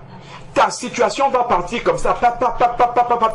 Tout ce que les gens prennent du temps, on sait que ça, pour passer de telle étape à telle étape, c'est 3 ans. L'autre de ça, c'est 4 ans, ainsi de suite. Mais le Seigneur est capable de balayer ça comme ça en une fraction de seconde. De te faire passer comme ça dessus sans aucun problème. Il avait sûrement des choses à travailler aussi avant. Bien sûr. Avant, il y aurait peut-être... Bien sûr. Toujours, Dieu ne fait rien pour rien. Si Dieu n'amène pas quelque chose à un moment donné dans ta vie, que normalement il veut donner à ses enfants, c'est parce que tu n'es pas prêt. Parce que la bénédiction peut te détruire. La bénédiction peut t'éloigner de Dieu et ce n'est pas le but du Seigneur. Le Seigneur, il veut que nous soyons, comment dire, il ne vient pas pour nous punir, mais son objectif c'est que nous soyons toujours près de lui. Que nos cœurs ne soient pas éloignés de lui, que nos cœurs ne soient pas, comment dire, absorbés par les choses de ce monde. Que les choses de ce monde ne viennent pas pour nous absorber. Donc, ça, c'est important de réaliser cela et de faire confiance au Seigneur que quelle que soit la taille de la montagne qui est là, ce n'est pas la taille de la montagne qui fait quelque chose. Dieu est capable en un instant de balayer la montagne qui est là. Il restaure la situation comme ça. Toi-même, tu restes et dis, waouh, tout ce temps passé là, donc il ne fallait que ça. Non, c'est parce que l'heure du Seigneur n'était pas encore arrivée. Mais dès que l'heure du Seigneur arrive, quelle que soit la barrière qui est là, le Seigneur balaye ça rapidement comme ça et puis il amène la solution. Donc, nous avons lu ici dans Jacques que le Seigneur vient pour nous rendre parfaits afin qu'il ne nous manque rien. Que nous ayons tout, que nous soyons accomplis. Donc, la prière dans l'épreuve, nous devons déjà réaliser que c'est par amour que Dieu permet les épreuves dans nos vies. Et les épreuves viennent pour travailler quelque chose dans notre vie.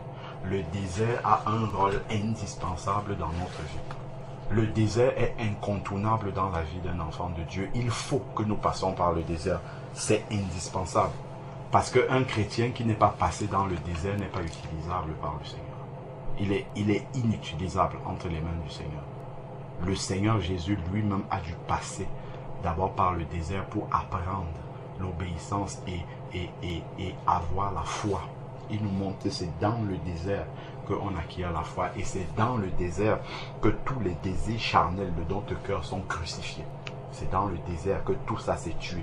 C'est dans le désert qu'on apprend la dépendance au Seigneur. C'est dans le désert qu'on apprend à dépendre complètement du Seigneur. C'est important de savoir que on ne peut pas s'affranchir du désert si on veut être un véritable disciple du Seigneur. Quand il dit « Je suis le chemin, la vérité et la vie », dans ce chemin-là, il y a le passage par le désert. Et il y a un temps important dans le désert. De temps en temps, il te fait sortir un peu, mais après tu reviens encore. Tu sors un peu, tu reviens encore dans le désert. Parce qu'il te manque encore des choses. Tu sors un peu, tu reviens dans le désert. La formation continue. Voilà, formation continue. Dans notre centre de formation, c'est dans le désert. Donc, plus rapidement on a compris ça, mieux vraiment on pourra avancer avec le Seigneur. Donc, vraiment, ne regardons pas les épreuves comme venant pour nous écraser, mais rendons grâce à Dieu pour les épreuves qui arrivent dans nos vies, qu'il nous donne de ne pas murmurer, mais de reconnaître sa grâce dans nos vies et surtout d'être encouragé par le but qu'il vise au travers de ces épreuves-là dans nos vies. Ça va nous aider à pouvoir avancer. Vraiment. Gloire au Seigneur. Amen. Amen. Comment tu t'appelles? Kevin. Kevin. Ouais, Kevin. D'accord. Ton frère? Ouais. D'accord. Gloire à Dieu. Gloire à Dieu. Kevin, tu es déjà né de nouveau? Pardon? Tu as déjà reçu le Seigneur Jésus-Christ dans ta vie? D'accord. Donc tu t'es repenti de tes péchés. Ouais. Tu as demandé pardon au Seigneur.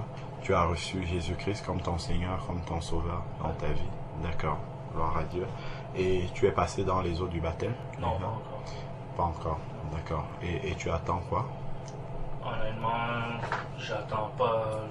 J'avais pas quelque chose. J'avais pas personne non plus. Ah, pour te conduire dans les eaux du baptême? Exactement, je voulais pas aller vers n'importe qui non plus. D'accord. D'accord. Gloire à Dieu. Gloire à Dieu. Je me suis dit, Gloire à ça Dieu. va venir. Ça va venir. Je ne veux pas que j'attends puis je m'assois non plus. Là, mais Oui, tout à fait. Ça va venir D'accord. D'accord. dès que je vais savoir. Ok, donc on va prendre quelques versets à partager dans la parole de Dieu par rapport justement aux différents cas de baptême qu'il y a dans la parole du Seigneur. Donc, lorsque nous regardons dans la parole de Dieu, à partir de Actes des Apôtres, on a commencé chapitre 2. Actes chapitre 2. C'est là où on nous parle des premiers baptêmes chrétiens après le baptême de Jésus.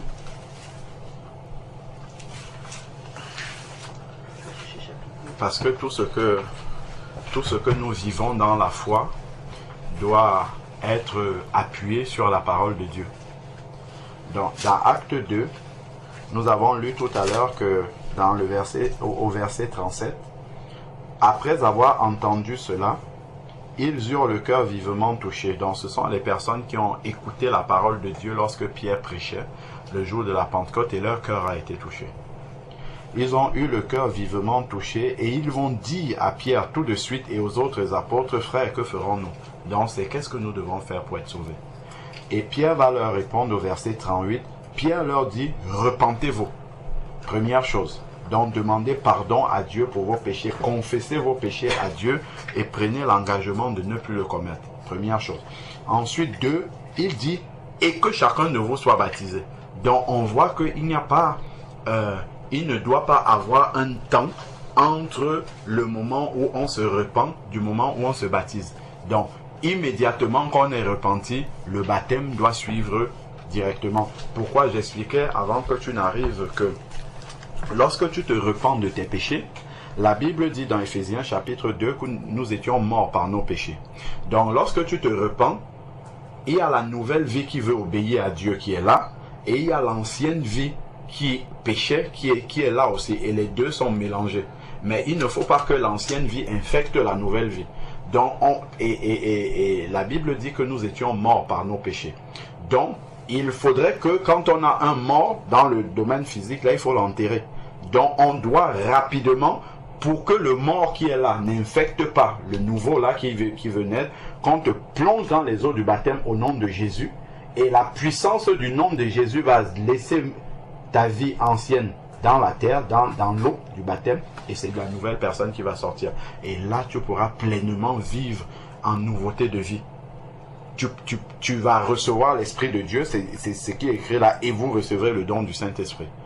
Et c'est l'Esprit de Dieu qui te permet de vivre comme un enfant de Dieu, de vivre dans la crainte du péché, de vivre loin des convoitises de ce monde, qui va même t'enseigner la parole de Dieu. Quand tu reçois l'Esprit de Dieu et que tu lis la Bible, c'est l'Esprit de Dieu qui a inspiré cette parole, qui t'explique ce qui est écrit. Les hommes peuvent venir simplement apporter un complément, mais déjà l'Esprit de Dieu même t'explique la parole de Dieu. C'est écrit dans Jean 14 que l'Esprit de vérité que vous recevrez, c'est lui qui vous enseignera toutes choses et vous annoncera les choses à venir. Donc, l'Esprit de Dieu vient. Donc, ce que je voulais nous montrer, c'est que au verset 41, on n'est pas arrivé là tout à l'heure. On a commencé à sauver, on s'était arrêté à sauvez-vous de cette génération-là. C'est là qu'on s'était arrêté tout à l'heure. Verset 41, il est dit, ceux qui acceptèrent sa parole, donc qui ont accepté la prédication et qui se sont repentis, c'est ça ceux qui acceptèrent sa parole, furent baptisés. Donc il y avait furent baptisés. En ce jour-là furent ajoutés environ 3000 âmes à l'église. Parmi les personnes qui écoutaient Pierre prêcher là, on leur a dit, là où ils étaient, ce que vous devez faire pour être sauvé, repentez-vous. Et que chacun de vous soit baptisé. À l'endroit où ils étaient là, ils se sont repentis. On ne les a pas dit, revenez dans 6 mois. Là, sans les laisser rentrer chez eux. Les apôtres se sont arrêtés. Ils auraient pu dire, non, aujourd'hui on va baptiser 5 personnes. Demain on va baptiser 15. Dans une semaine on va baptiser 200. 3000 personnes. Imagine un peu le temps que ça peut prendre pour baptiser 3000 personnes. S'ils ont pris la peine de baptiser ces 3000 là, c'est parce que c'était urgent. Si quelqu'un reçoit le Seigneur dans sa vie et n'est pas passé dans les eaux du baptême, il est en situation de danger spirituel. On expliquait ça tout à l'heure quand le peuple d'Israël est sorti d'Égypte où ils étaient esclaves. Pharaon, qui est l'image du diable et de ses démons, a attelé tous les chars d'Égypte pour suivre les Israélites, pour les ramener. Ça montre que jusqu'à ce qu'ils aient traversé la mer Rouge à sec, c'est là où Pharaon est resté de l'autre côté. Et Moïse a dit, Pharaon que vous voyez là, les Égyptiens plutôt, les Égyptiens que vous voyez là, vous ne les reverrez plus jamais. Jamais. Parce que l'eau du baptême, en fait, te sépare complètement de l'ancienne vie dans laquelle tu étais. Mais tant que tu ne l'as pas encore traversé, tu es en situation de danger spirituel parce que tu donnes le temps au diable de pouvoir te rattraper et de te ramener en Égypte. C'est pour ça que les apôtres n'attendaient pas. Donc là, ils vont prendre le temps de baptiser les 3000 qui étaient là sans attendre. Tous les 3000, tous sans exception, ils les ont tous baptisés. Tous ceux qui ont accepté la parole de Dieu. Si nous avançons encore maintenant, allons un peu plus loin dans Actes chapitre 8. Actes chapitre 8 à partir du verset 26. On a une autre histoire également. Donc nous sommes toujours dans Actes des Apôtres chapitre 8. À partir du verset 26, c'est l'histoire de l'eunuque éthiopien. Tu as retrouvé? 8. Oui, Acte 8.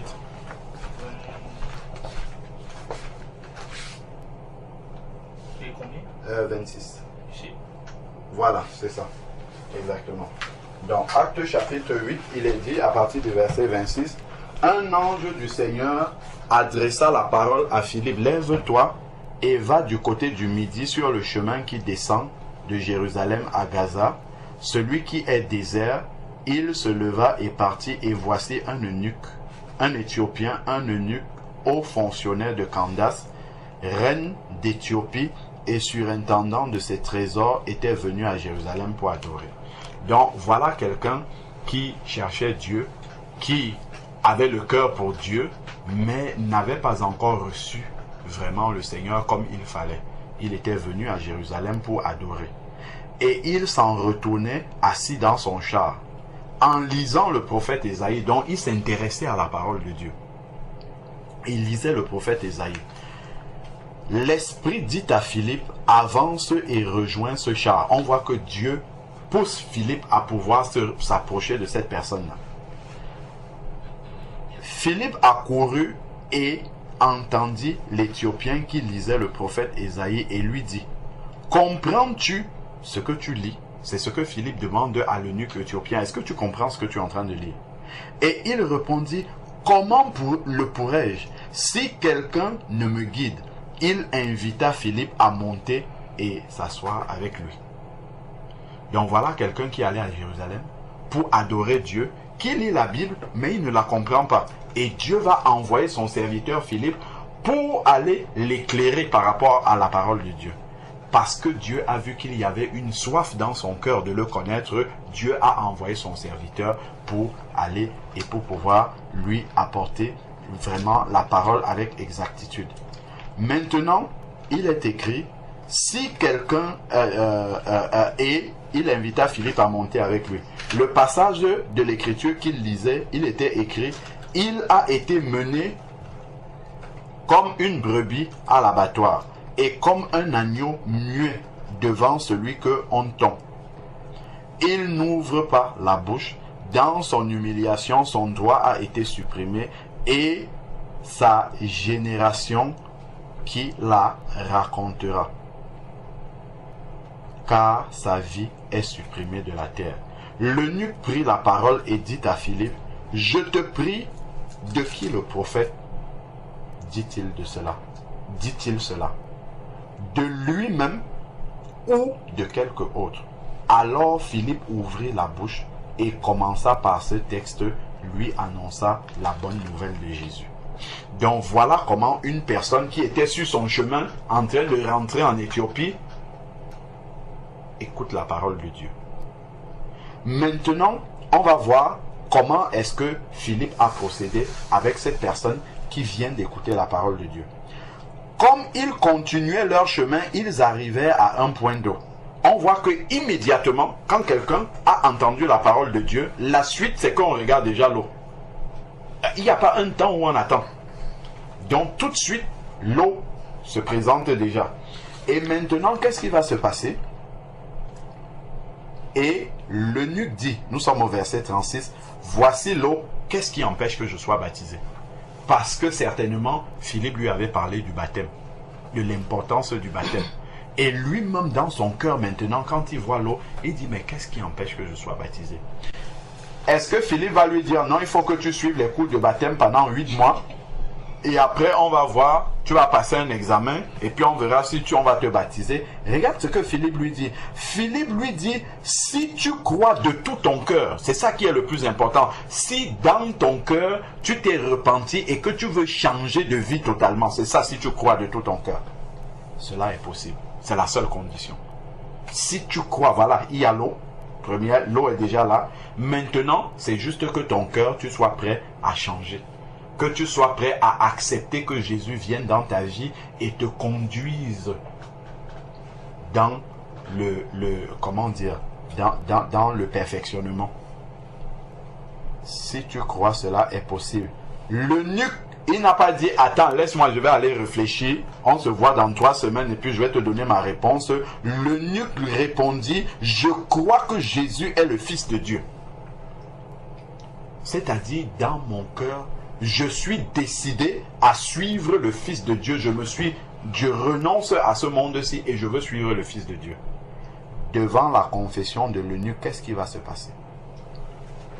Il ordonna d'arrêter le char. L'eunuque lui-même dit arrêtez maintenant. Tous les deux descendirent dans l'eau. L'eunuque n'avait pas préparé. Il n'était pas préparé à se baptiser. il a rencontré la parole de Dieu sur le chemin.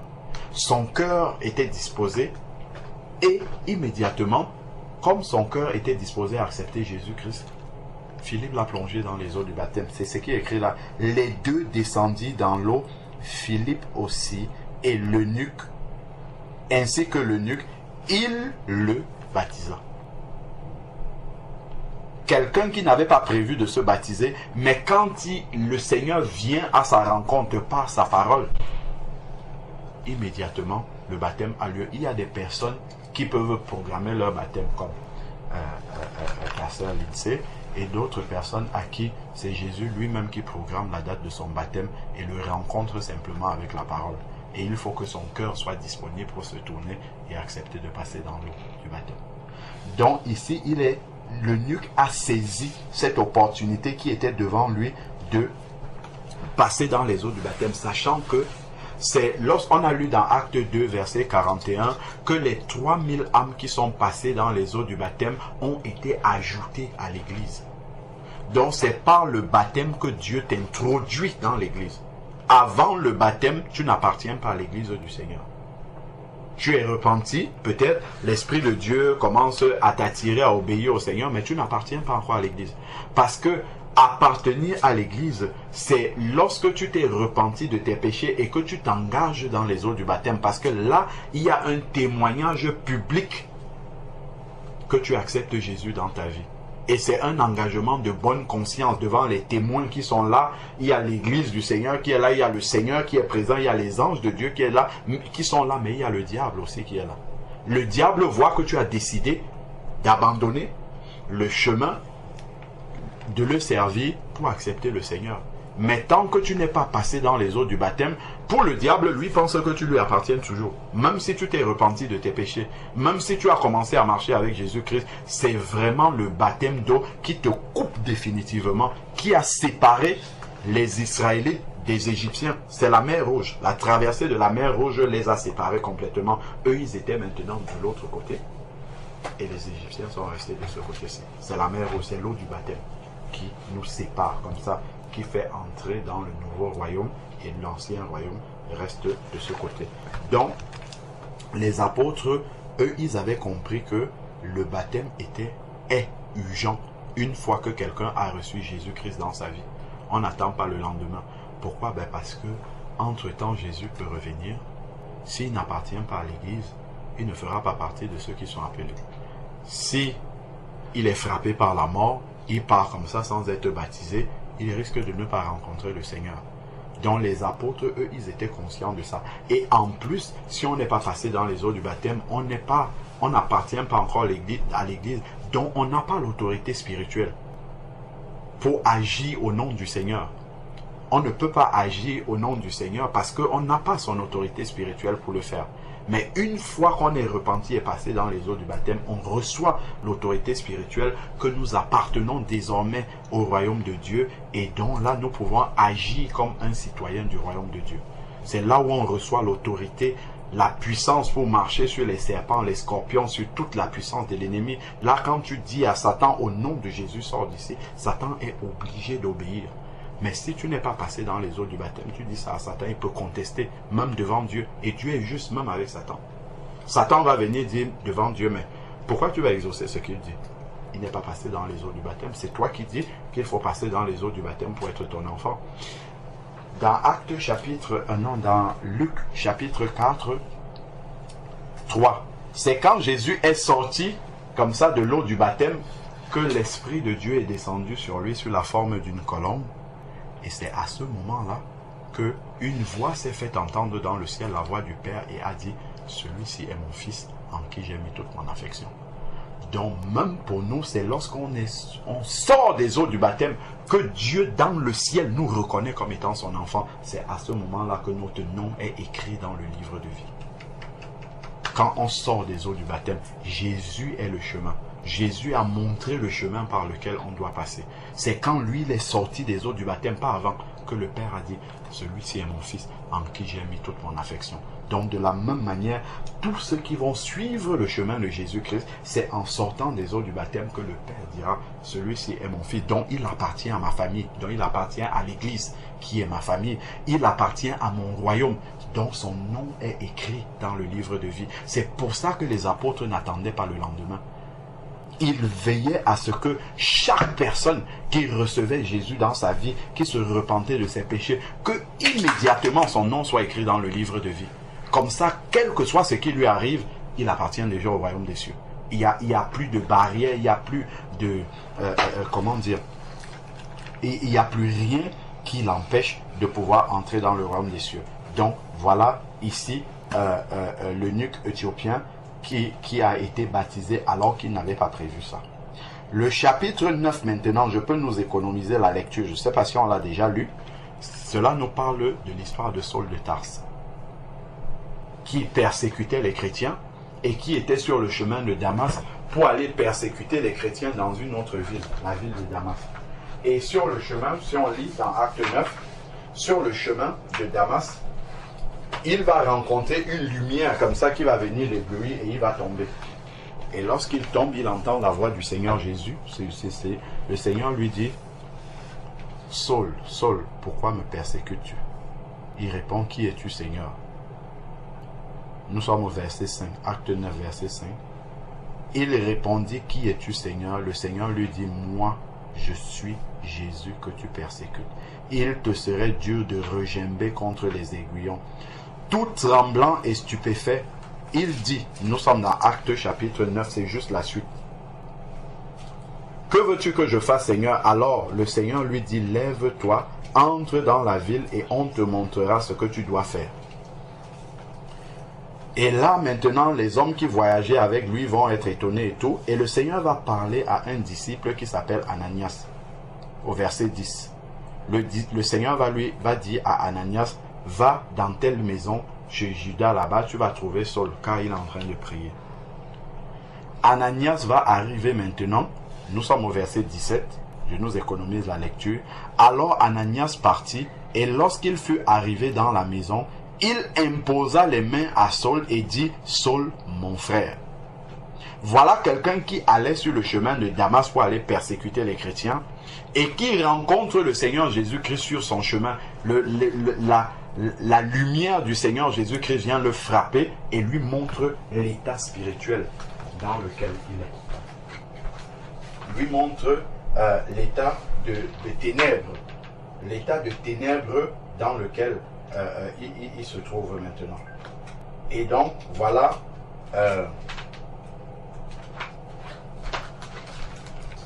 que le Seigneur envoie Ananias, un disciple, pour aller imposer les mains à Saul. Et une fois qu'il lui impose les mains, Saul, mon frère, le Seigneur Jésus, qui t'est apparu sur le chemin de Damas, par lequel tu venais, donc lui, il n'avait pas un programme de rencontrer le Seigneur. C'est le Seigneur qui est venu. Aujourd'hui, le Seigneur vient à notre rencontre, pas physiquement, il vient par sa parole. Parce que la Bible nous dit dans Jean 14 que la parole a été, dans Jean 1 verset 14, que la parole a été faite chair. Donc le Seigneur vient à notre rencontre par sa parole aujourd'hui. Il vient nous parler par la parole de Dieu. Donc lorsque le Seigneur qui t'est apparu au verset 17 sur le chemin par lequel tu venais, m'a envoyé pour que tu recouvres la vue et que tu sois rempli du Saint-Esprit. Au même instant, il tomba de ses yeux comme des écailles et il recouvra la vue. Il se leva et fut baptisé. Il n'y a pas un temps d'attente. Il n'y a pas le Seigneur, quand il a rencontré Saul sur le chemin de Damas, il ne lui a pas dit, va attendre, je vais venir te donner, je vais envoyer quelqu'un te donner les coups de baptême, ou bien non. Immédiatement, quand il est arrivé dans la ville de Damas, il est resté dans l'obscurité comme ça pendant 3 jours parce qu'il fallait qu'il réalise son état spirituel, qu'il était dans les ténèbres et qu'il a rencontré la lumière du Seigneur. Le Seigneur, immédiatement, la première chose que le Seigneur a fait, c'est d'envoyer un disciple pour aller le baptiser. C'est là qu'on voit que, autant pour les apôtres que pour Jésus lui-même, dès que quelqu'un le rencontre, immédiatement il doit être baptisé. On n'attend pas. là encore, le Seigneur envoie quelqu'un pour aller baptiser Saul. Acte chapitre 10. C'est pour montrer que dans tous les cas de baptême dans la parole de Dieu, il n'y en a aucun qui fait exception. Tous les cas de baptême, c'est toujours la même chose. Dès que quelqu'un reçoit le Seigneur, on le baptise tout de suite. On n'attend pas le lendemain. On n'attend pas de devoir, non. S'il y a l'eau, il y a la possibilité, un disciple qui est là pour te baptiser, te conduit dans les eaux du baptême. Donc, Acte chapitre 10, ici, c'est une personne qui aimait Dieu, qui s'appelle Corneille. Il y avait à Césarée un homme du nom de Corneille, centenier de la cohorte appelée Italien. Il était pieux et avec toute sa maison, il craignait Dieu. Il faisait beaucoup d'aumônes au peuple et il priait constamment. Ensuite, à la 9e heure, il va voir un ange qui va lui dire que Dieu que ses aumônes sont montées jusqu'au Seigneur, ainsi de suite. Et l'ange va lui dire, envoie des gens pour aller appeler Pierre. Et Pierre va venir maintenant chez Corneille et il va commencer à prêcher la parole de Dieu. Pour nous économiser la lecture, allons au verset 34. Acte chapitre 10, verset 34. Alors Pierre ouvrit la bouche. Là, il est chez Corneille maintenant. Tu as trouvé le verset 34? Voilà. Alors Pierre ouvrit la bouche et dit, en vérité, je le comprends, pour Dieu, il n'y a pas de considération de personne, mais en toute nation, celui qui le craint et qui pratique la justice lui est agréable. Il a envoyé la parole aux fils d'Israël en leur annonçant la bonne nouvelle. Donc, je nous passe toute la lecture, toute la prédication de Pierre. Allons au verset 44 maintenant. Comme Pierre prononçait encore ces mots, le Saint-Esprit descendit sur tous ceux qui écoutaient la parole de Dieu. Donc, le Seigneur lui-même est descendu pour attester que ceux qui sont en train d'écouter là, leur cœur est transformé déjà, ce sont des enfants de Dieu. L'Esprit de Dieu est venu sur ces personnes-là. Verset 45 maintenant. Tous les croyants circoncis qui étaient venus avec Pierre furent étonnés de ce que le don du Saint-Esprit soit aussi répandu sur les païens. Là maintenant, voilà les personnes qui ont le Saint-Esprit déjà. Qu'est-ce qu'on fait d'eux? Est-ce qu'on les laisse partir? Est-ce qu'ils vont aller réfléchir? Car ils les entendaient parler en langue et exalter Dieu. Alors Pierre reprit, peut-on refuser l'eau du baptême à ceux qui ont reçu le Saint-Esprit aussi bien que nous? On voit que immédiatement, après que quelqu'un ait reçu le Seigneur, parce que le Saint-Esprit qui est venu sur eux atteste qu'ils ont reçu le Seigneur dans leur vie. Et la question, immédiatement après, c'est le baptême. Est-ce qu'on peut refuser l'eau du baptême à ces personnes-là dont nous avons la preuve que le Seigneur est venu dans leur vie? Alors maintenant, qu'est-ce qui se passe? Peut-on refuser l'eau du baptême à ceux qui ont reçu le Saint-Esprit aussi bien que nous? Il ordonna, regardons, immédiatement, il n'a pas dit on va revenir une autre fois pour les baptiser. Il ordonna de les baptiser au nom de Jésus-Christ. Il lui demandait alors de rester quelques jours. Donc, Pierre n'a pas remis au lendemain, il les a baptisés tout de suite. Si nous avançons, nous prenons le chapitre partout, tous les baptêmes qui sont dans la Bible, c'est exactement la même chose. C'est toujours la même chose. Acte chapitre 16. On a encore le cas du geôlier. Paul et Silas ont été faits prisonniers et ils étaient en train de louer le Seigneur.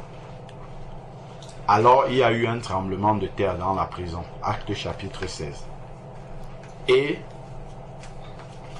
le tremblement de terre a secoué le sol et les chaînes des prisonniers se sont rompues. Les portes de la prison se sont ouvertes et le geôlier voulait se suicider. Verset 27. Acte 16, verset 27. Le geôlier se réveilla et lorsqu'il vit les portes de la prison ouvertes, il tira son épée. Il allait se tuer, pensant que les prisonniers s'étaient enfuis. Mais Paul cria d'une voix forte, ne te fais aucun mal, car nous sommes tous ici. Alors le geôlier demanda la lumière. Il va passer des ténèbres à la lumière. Il demande la lumière et entra précipitamment et tomba tout tremblant devant Paul et Silas. Il les mena dehors et dit, Seigneur, que faut-il que je fasse pour être sauvé? Il répondit, crois au Seigneur Jésus et tu seras sauvé, toi et ta famille. Accepte Jésus dans ton cœur, repens-toi de tes péchés et tu recevras le salut en Jésus-Christ. Pas seulement toi, mais ta famille également.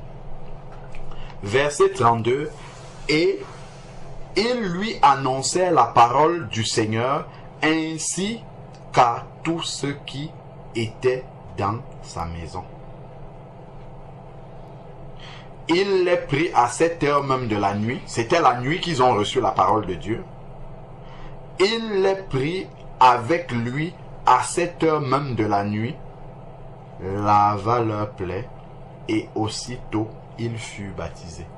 Aussitôt il fut baptisé. On n'a même pas, c'est un peu comme si on est en train de partager la parole de Dieu. Ici c'est 2-3 heures du matin et tu acceptes la parole de Dieu. On ne te dit pas, bon écoute, retourne chez toi, reviens demain. Non, s'il y a un coup d'eau là, on te baptise tout de suite, la nuit même, sans attendre le matin. Ça montre vraiment que les apôtres étaient conscients de l'urgence qu'il y avait.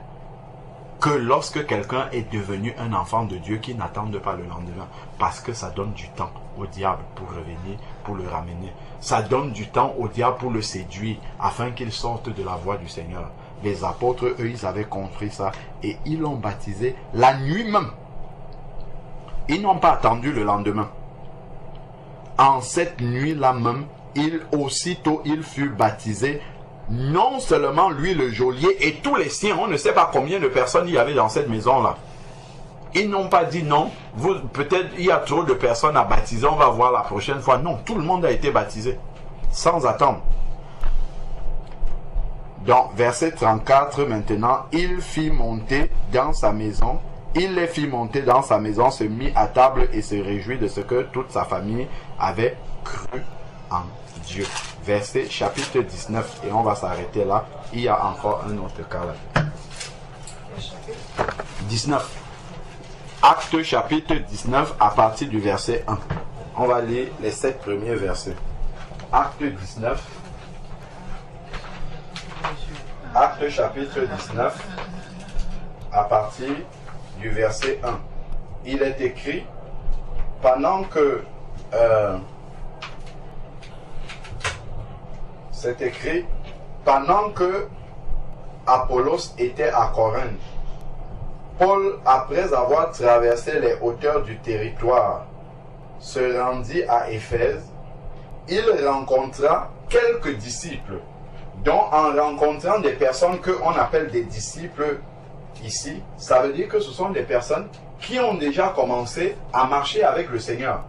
C'est des personnes qui connaissent déjà, dans une certaine mesure, le Seigneur Jésus-Christ. Il rencontre donc des disciples, et qu'est-ce qui va se passer? Il va leur poser une question. Il leur dit, avez-vous reçu le Saint-Esprit lorsque vous avez cru? C'est une simple question qu'il leur pose. Voilà normalement les questions qu'on pose quand on rencontre les enfants de Dieu. Est-ce que tu as reçu le Saint-Esprit lorsque tu as cru? Malheureusement, aujourd'hui, quand on rencontre un enfant de Dieu, qu'est-ce qu'on lui demande? Dans quelle église est-ce que tu pries? Alors qu'il y a une seule église. L'église du Seigneur.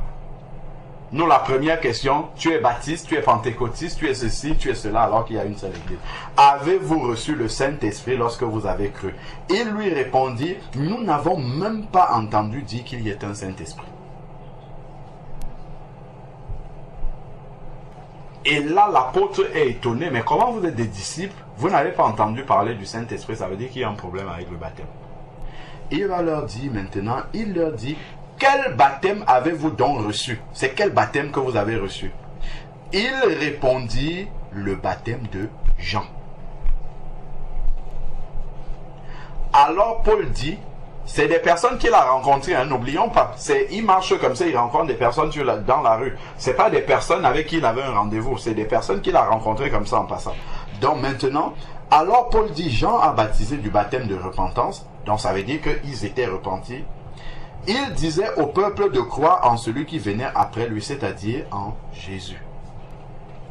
Sur ces paroles, ce n'est pas que après demain on va voir. Sur les paroles qu'il était en train de leur dire là, sur ces paroles, il fut baptisé au nom de Jésus.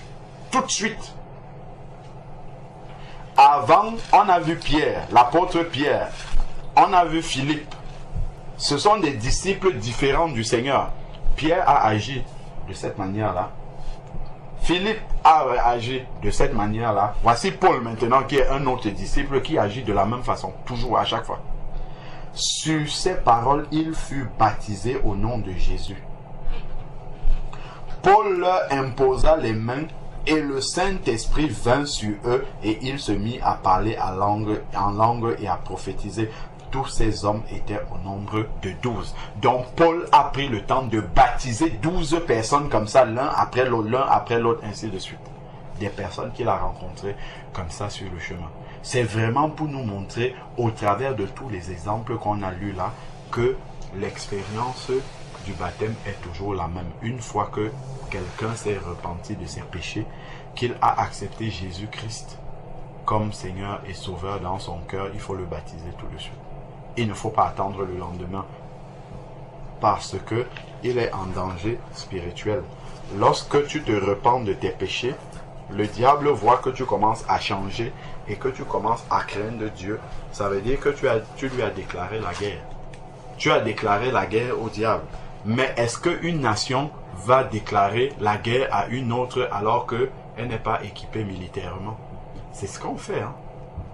Quand tu es repenti de tes péchés et que tu n'es pas baptisé, en fait tu allais déclarer la guerre alors que tu n'es pas équipé pour pouvoir combattre. Parce que tu n'as pas l'autorité spirituelle pour pouvoir chasser le diable dans ta vie, pour pouvoir combattre contre le diable. Donc voilà pourquoi les apôtres, eux, immédiatement, lorsque quelqu'un confessait Jésus-Christ dans sa vie, se repentait de ses péchés, immédiatement, on les plongeait dans les eaux du baptême. Donc, il y a un coup d'eau là-bas, qui passe là-bas, on me l'a montré. Qu'est-ce qui empêche que tu sois baptisé? Rien n'empêche que tu sois baptisé. On va donc à ce cours d'eau-là, et que tu sois baptisé au nom de Jésus. Gloire au Seigneur. Amen. Gloire au Seigneur. Et rappelle-moi encore ton nom. Kevin, que Dieu te bénisse abondamment. Que Dieu fasse de grandes choses dans ta vie et que vraiment qu'il te tienne la main et qu'il te conduise pas à pas, qu'il t'utilise puissant. Gloire au Seigneur. Donc, je crois qu'on peut partir au cours d'eau, non plus pour un seul baptême, mais pour 2 baptêmes. Et vous êtes comme la famille du geôlier. C'est une famille, un frère et une sœur qui se baptisent en même temps, le même jour. Vous êtes frères et sœurs dans la chair et vous devenez des jumeaux spirituels.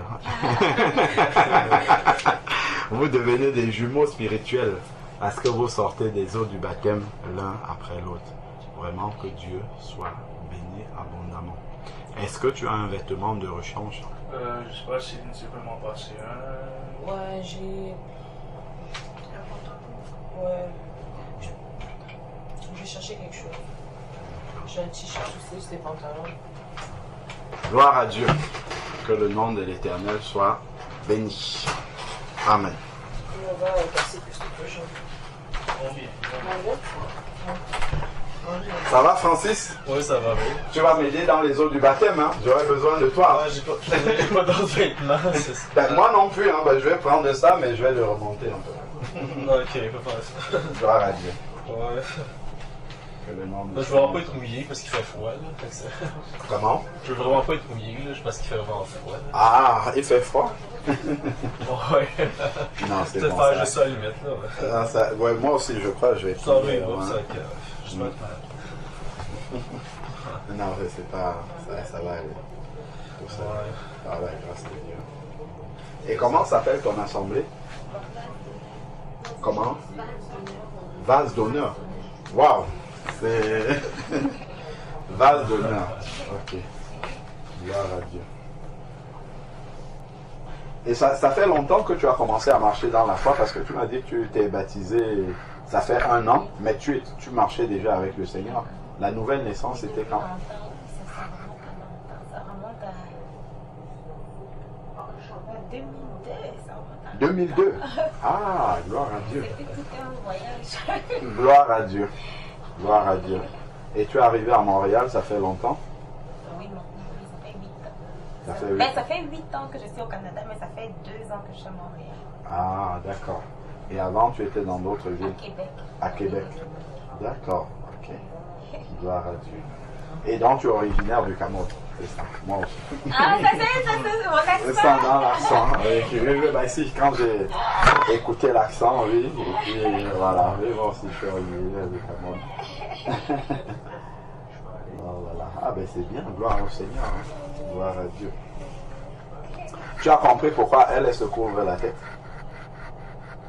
Ben non, on n'a jamais discuté. Ouais, jamais discuté de ça. Mais c'est bon, c'est pas. On a parlé un peu à Toronto. Ah oui. D'accord, Et j'ai parlé juste un peu quand même. d'accord. Mais c'était avec plus de femmes qu'on avait parlé. Fatigué. Ok, en tout cas, frère. Bon, pendant qu'ils sont en train de préparer les vêtements de rechange, on peut prendre. ici. Attends, je change. Je vais me changer de Là, je vais changer ici. Ça fait trop. Bon, en attendant que c'est fini, Le char, quand tu es dans l'eau, c'est à peu près. Mettons, c'est à peu près. Est-ce que ça pourrait aller comme. On resterait comme juste sur le bord possible? Je veux vraiment pas avoir. dès qu'on arrive à un niveau où on peut immerger, c'est bon. Ah, ok. Oui. Dès qu'on s'éloigne un peu du bord et que ça atteint un endroit suffisant pour plonger, juste c'est bon. On ne s'éloigne pas beaucoup du bord. C'est ça l'habitude. Dès qu'on peut plonger, c'est bon. Le niveau est suffisant. Regardons un peu. Ok. 1 Corinthiens 11. Bah, sinon, je vais me débrouiller tout seul. Hein, C'est mal, mais j'ai comme pas. Je vois pas. Oui, non, te dérange pas. Je vais me débrouiller tout seul. Moi, j'ai pris un deuxième pantalon que je vais mettre dans mon... Avoir su, j'aurais amené quelque chose. Là. Oui. Je Ok. pensais qu'il y avait pas d'autres hommes aussi. Là, fait que j'ai comme pas pensé à apporter d'autres vêtements. Là. Ah oui. D'accord. Non, pas de souci. J'ai mis dans mon sac à dos un autre pantalon. C'est bon. Dans 1 Corinthiens chapitre 11. 1 Corinthiens chapitre 11. 1 Corinthiens 11. Donc, prenons à partir du verset 1. Il est dit: soyez mes imitateurs comme je le suis de Christ. Verset 2. Je vous loue de ce que vous vous souvenez de moi à tous égards et de ce que vous retenez mes instructions telles que je vous les transmises. Je veux cependant que vous sachiez que Christ est le chef de tout homme, au-dessus de tous les hommes, qu'ils croient ou qu'ils ne croient pas, Christ est leur chef. Christ est le chef de tout homme. L'homme est le chef de la femme.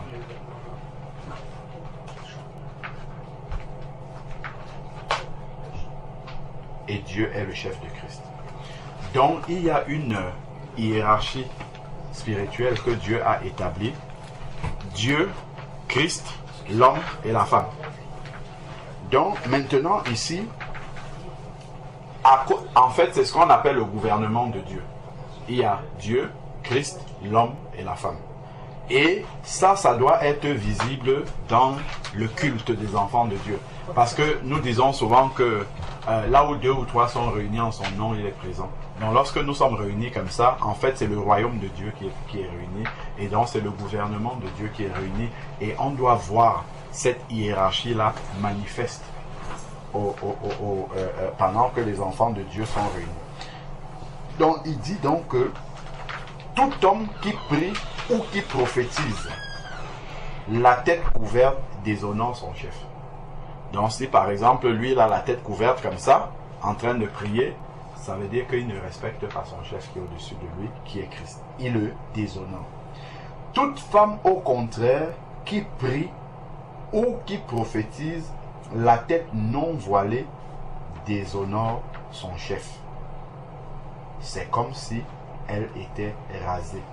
Donc, la femme qui ne couvre pas sa tête déshonore son chef. Après, il va expliquer maintenant. Car si la femme n'est pas voilée, qu'elle se coupe aussi les cheveux. Or, s'il est honteux pour une femme d'avoir les cheveux coupés ou d'être rasée, qu'elle se voile. Ça peut avoir l'air un peu difficile à comprendre, mais on verra ça. Maintenant, il commence à nous expliquer pourquoi il en est ainsi. Verset 7. L'homme ne doit pas se voiler la tête. Pourquoi? Parce qu'il est l'image et la gloire de Dieu. Tandis que la femme est la gloire de l'homme. Lorsque nous nous réunissons comme ça, comme l'homme est l'image de la gloire de Dieu, s'il couvre sa tête, c'est qu'il cache la gloire de Dieu. Or, lorsque nous sommes réunis, la gloire de Dieu doit être visible. Donc l'homme ne doit pas cacher la gloire de Dieu en couvrant sa tête. Par contre, la femme, elle est la gloire de l'homme. Donc si elle laisse sa tête découverte, c'est qu'elle laisse voir la gloire de l'homme, alors que c'est la gloire de Dieu seule qui doit être vue dans le culte des enfants de Dieu. Et Dieu ne doit jamais entrer en concurrence avec quelqu'un d'autre.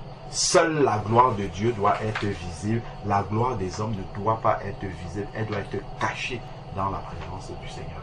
C'est pour cette raison-là, parce que la femme est la gloire de l'homme, elle doit cacher cette gloire humaine-là et laisser seule la gloire divine pouvoir être visible. Spirituellement, c'est ce qui est expliqué là. Ensuite, maintenant, en effet, l'homme n'a pas été tiré de la femme.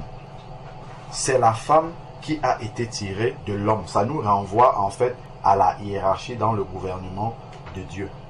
Et l'homme n'a pas été créé à cause de la femme, mais la femme à cause de l'homme. Donc on voit que derrière, en fait, il y a une explication spirituelle pour laquelle Dieu veut que cette différence-là soit visible. Lorsque le royaume de Dieu est réuni comme ça, les hommes et les femmes présents dans la présence du Seigneur.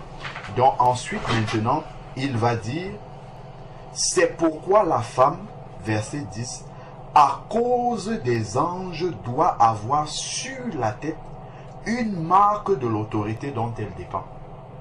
Elle doit avoir une marque sur la tête de l'autorité dont elle dépend à cause des anges. Si nous allons dans Ésaïe chapitre 6. Oui. Je t'interromps un peu, il y a Oui. quelque chose que je n'ai pas compris. J'étais Oui. un peu distraite quand tu parlais de la gloire. Donc tu as dit l'homme ne couvre pas la tête. Oui, à Parce cause qu'il du est la verset gloire. 7, oui. L'homme ne doit pas se voiler la tête, verset 7, puisqu'il est l'image et la gloire de Dieu. Donc s'il se voile la tête, c'est qu'il cache la gloire de Dieu. Or, la gloire de Dieu doit être visible lorsque les enfants de Dieu se réunissent. Tandis que la femme est la gloire de l'homme. Donc, la gloire de l'homme doit être cachée dans la présence de Dieu. C'est pour ça que la femme doit se couvrir pour cacher la gloire de l'homme, afin que seule la gloire de Dieu puisse être visible, parce que l'homme, lui, il a la tête découverte. Donc, permet de voir la gloire de Dieu.